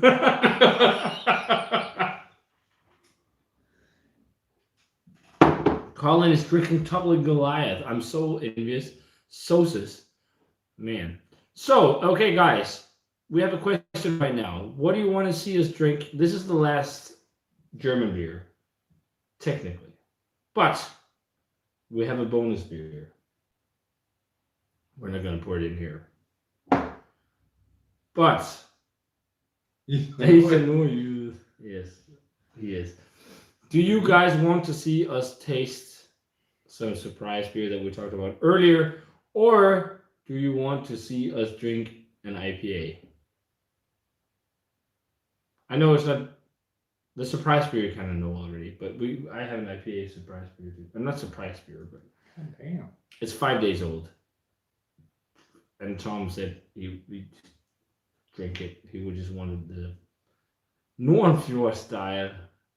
Will Dillerman must be in homes. I think we talked about this before. We know who Will Dillerman is, but we don't know who Will Dillerman is. Mm-hmm. Okay, I won't. Beer makes me happy to just tune in. What did you guys have tonight? Says Maybe. Okay. We started with, what did we have first? We had this first, right? I don't think we need to go each of them specifically. No, but we had Sierra Nevada Oktoberfest. We had Bell's Oktoberfest. We had Hummelbau Dunkelfest beer that was a year old or past its prime, aged. We had Birkenacher Bock beer. We had 2 vintages of Smokey Joe from Rittmeier in Germany. We had Schneider Aventinus. We had Frau Gruber Helles. And we had, lastly, which we're drinking right now, Eyinger Winterbock. So we did go through all of them. Did you tell me not to go through all of them? Yeah. I kindly suggested. You kindly suggested wrong. It's wrong all the time. Can you pass me that I container can there? pass you Don't tell him. The water. The water. The Can you water. pass me the water? The vodka. Yeah. On the side, we have a tub of vodka, just to be safe. That would be stupid. Yeah, absolutely. So, surprise beer or IPA? IPA means we have a stein each. Surprise beer means sipping it up. Surprise, Carlsberg, surprise. Surprise IPA, surprise IPA, surprise IPA, IPA, Hexerei, one. Okay. IPA one. There's only one for Hexerei. Surprise was the IPA, but yeah. Brett says Hexerei. But that doesn't Brett's vote? No. If it counts? Yeah. We should. Brett, He's have you had Hexerei? It's actually really good. Yeah. It's actually. It's really good. I'll get the IPAs, but we'll talk a little. I don't think we'll finish all of the Hexerei. We might taste it on camera, but if we drink all of the Hexerei, we're going to be fucking drunk, like hammered. You know, it's because it's only a 5% IPA. So. But we have a bottle each. Okay, let's get it. Let's do it for Tom. For Tom. We're doing this for Tom. Yeah. What should I talk about while you're gone? Tom. So My old brewmaster. I've met Tom only once at a party here at Peter's place. His name means empty in Danish. Yeah. No, that's the word. What an introduction. No, but my girlfriend and I have agreed that if we ever have twins, we're gonna call them Mads and Thomas, because it means Mads and number 2 Mads in Danish. Number 2 mess. Mads or Thomas? Number 2 mess. Brett says that people want us to have surprise underbear. I don't have any underbear right now, so I can't. Sorry. That was a one-time thing. Nygne glass. Yeah, plastic glass. I got this from when I went there for their first blog thing, like their blog meeting thing. I can't remember what it was called, but yeah. Are you done with the ironing? No, are you? No, I was just being a bit stressed. No, can I see? No, I think we're in the same amount. Maybe I have a little less than you. So, the IPA. So, let's just bring this in and see. This is the special beer. So, for the bonus. That was my glass. Yeah, I'm going to give you your glass so they can see it. We'll just tell them about it. So, as you see here, look at this black liquid. This is Denmark's strongest beer. My old boss, brewmaster, Tom Schafferhans from Deutschland, has had a fascination with brewing strong beer for a while. But he likes metal, so he's approved. No, very metal last name. Schafferhans. But he's had a thing with making strong beers. So he's been working at Frederikshavn Bryghus, which is north of us. And before he was at the brewery, I will boldly say they were making bad beers. A lot of the beers were not that interesting, but he came up there and he changed a lot of the stuff they were doing. All the old recipes went out the door pretty much. What they are doing now is a stable core range, or whatever. And then when he created the core range, he got to play around a bit. And one of the things he wanted to do was pretty strong beers. He had a thing for that too when we were brewing together. And he did a very nice double mash stout, which is like old school, very roasty double mash stout. But what he wanted to do was like a very strong beer. And he wanted to try and do the strongest fermented beer he could. So a beer that was fermented to a very high degree of ABV without using, the freeze distillation method that other breweries used. So he ended up conjuring up. There's going to be a full review of it, but this bottle, 19% Belgian strong dark ale. And that's all we're going to say because we have a full review coming tomorrow or Sunday. But it caught both of us by surprise. We can have a sip, but we're not going to disclose exactly. Right now, it looks like a glass of, I don't know, coffee or something, or imperial stout without a head. Yeah. And I'm not just saying it because, okay, we're like when we had it, was slightly chilled. Now it's sitting warm for 3.5 hours. Yeah, plus half an hour. So but when we had it, we were very pleasantly surprised.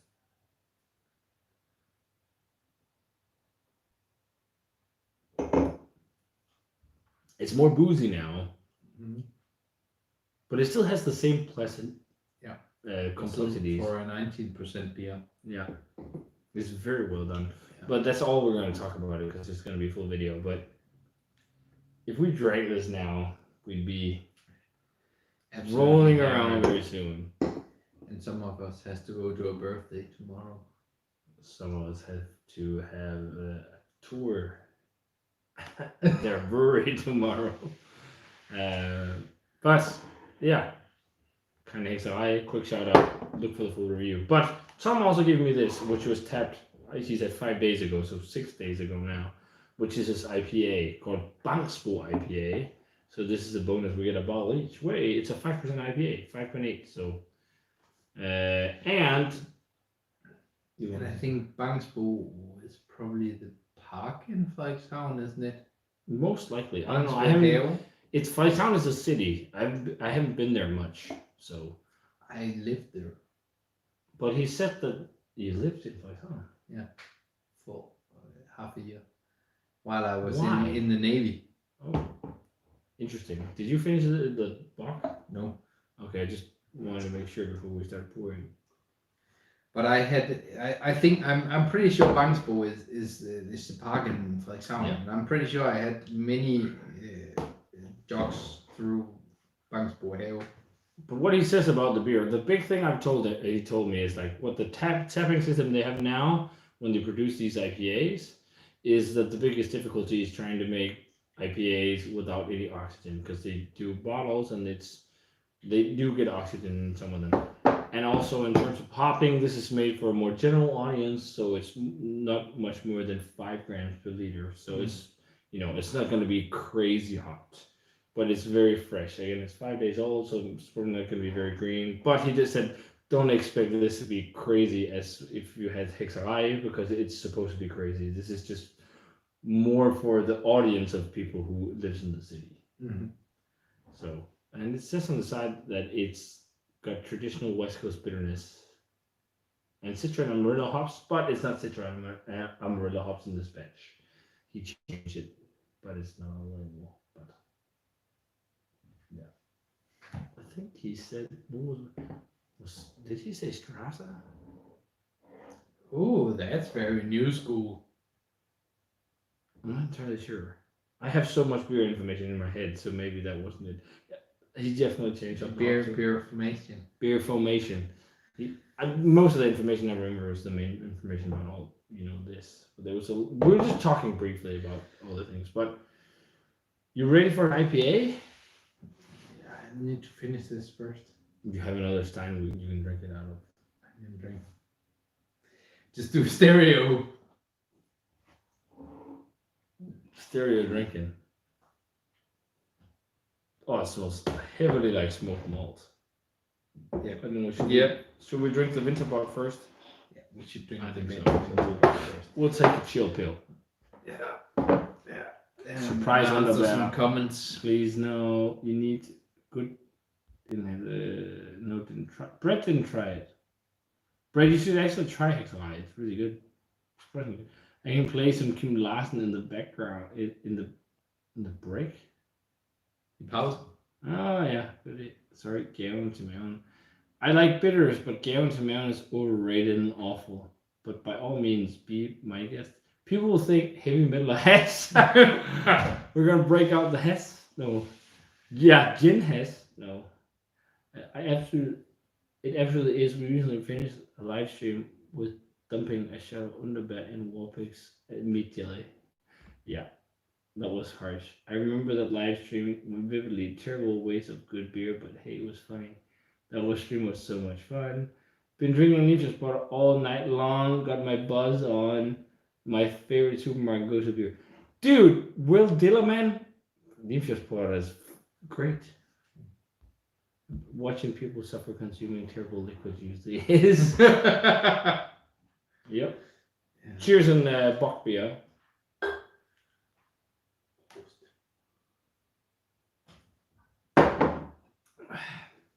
It's gonna be. I think it's gonna be nice having an IPA now.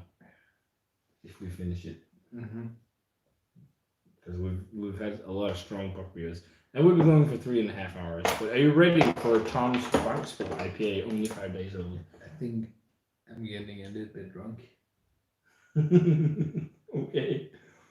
I think with these live streams, we often get more drunk than we do when we do shares. It's because we just sit and drink and we don't. I think we also drink more. Or do we? We do it faster too. Yeah. We don't talk so much. We don't talk so much. Kom her for at snakke.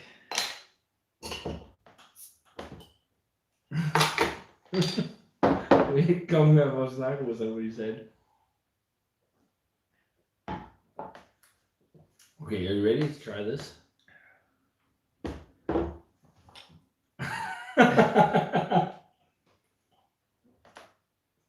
So, very lightly golden IPA.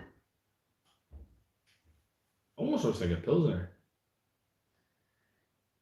Yeah. Get some in your glass and let us know. It smells like this could be really nice if it was like amplified to at least 10 grams more hop per liter. Or maybe 20. Or 20. Actually, Just 10. it smells quite good. Mm-hmm. It's very like citric and lemony and slightly pineapple-y. Mm-hmm.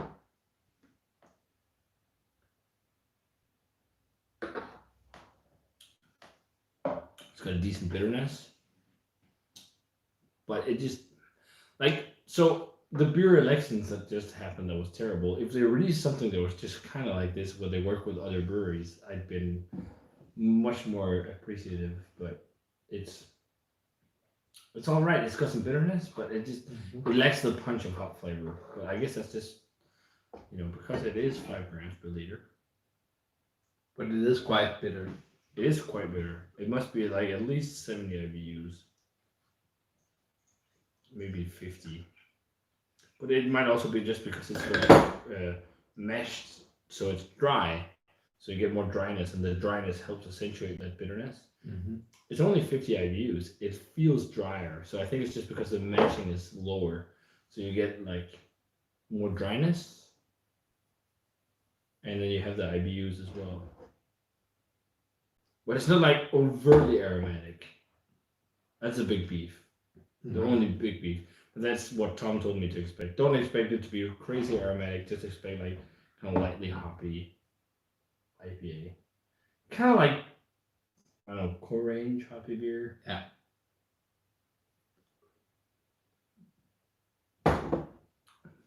It's like lightly citric, lightly lemony. It's nothing crazy. I think this could be really fun with a much bigger dosage of hops. It'd be just more singy and more intense and bright. But for a beer that's only 5 grams per liter, this fresh, it definitely got some nice flavor. But yeah. Tom, convince your boss to do this with more hops. A quintuple double rye. No, don't do this as a 19% beer either, or as well. No. But I think surprisingly, this was very fun.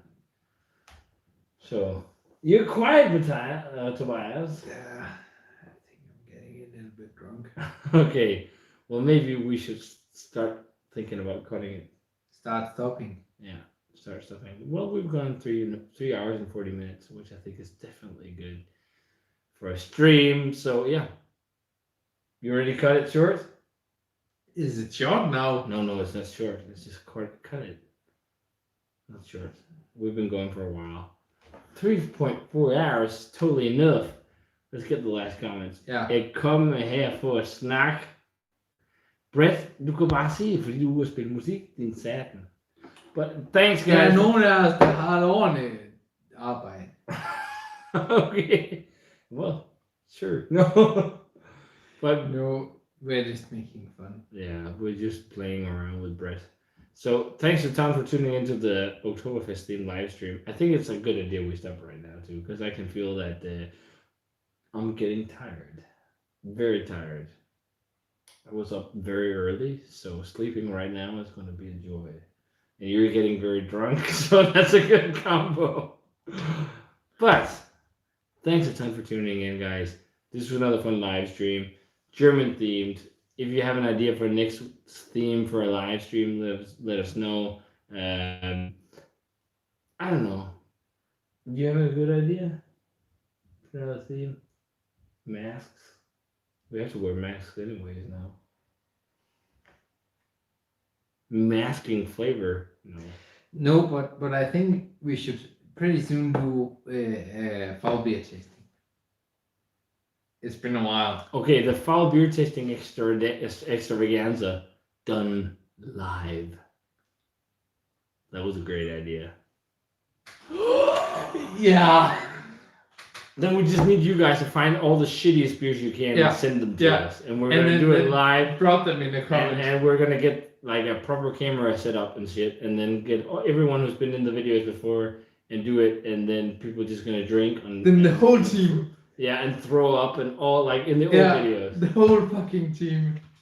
Like, that would be really fun. Yeah. Okay, that's the idea for a live stream. The final foul beer tasting extravaganza. Maybe not final. Final in quotation marks. You never watched it and you watched it. You can say the absolute. The absolute foul beer tasting extravaganza. If you don't know what it is, go search it on the channel.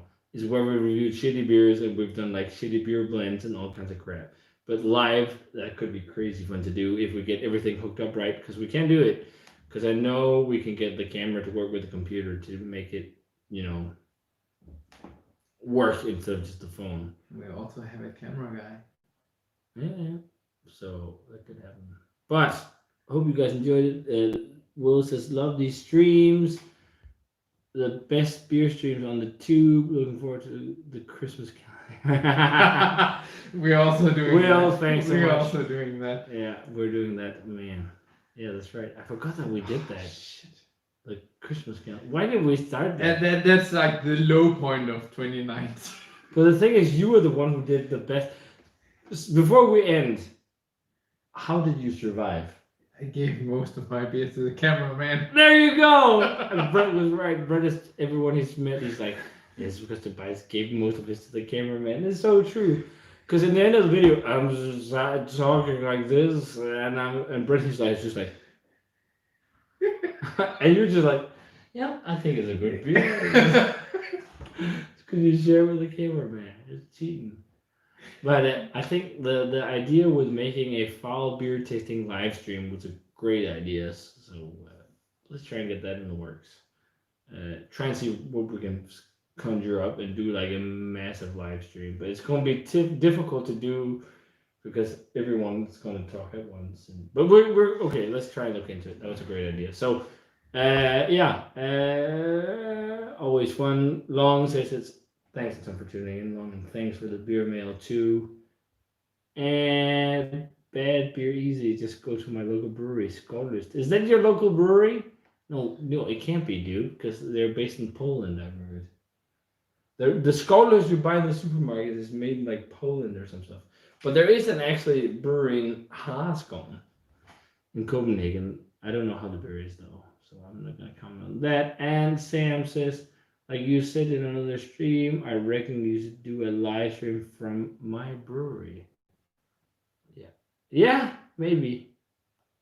I just don't like to mix my job with this blog because I don't want to, people come with this is where Peter brews. He decides everything because I don't. I'm a brewer. I'm not a head brewer. So, but it could be interesting. It's a He different will setting. be. He will be. Eventually. We'll see. We'll see. But with that note, we're going On that bombshell. Bombshell blonde. That didn't work. Stuck to my head. So short. I said like this. Hello there, governor. Oh, that's just like crap. Final comment. Sam says, I like you said in another stream, I reckon you should do a live stream. He said, no, that was just what I read. It says, get back out by the trash can. The dumpster dive bar. I am values. I had hope for that this evening. I mean, the trash can is right out there, so it can't happen right now. It's too bad. But we'll do a final toast in Denmark's strongest beer.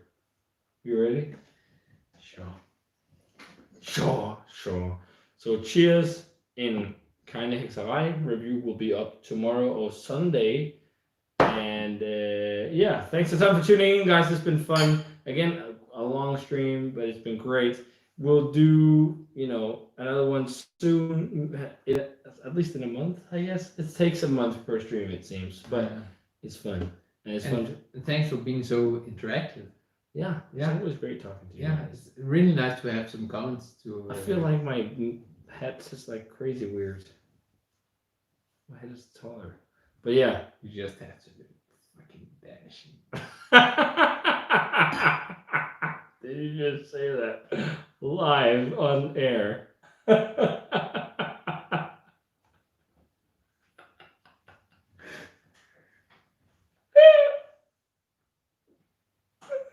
What's up, James Bond?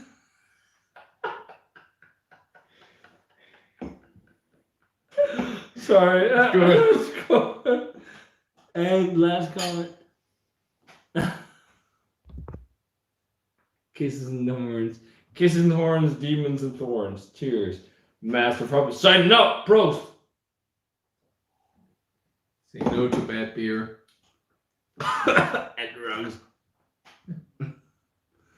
En nu lærer jeg OK.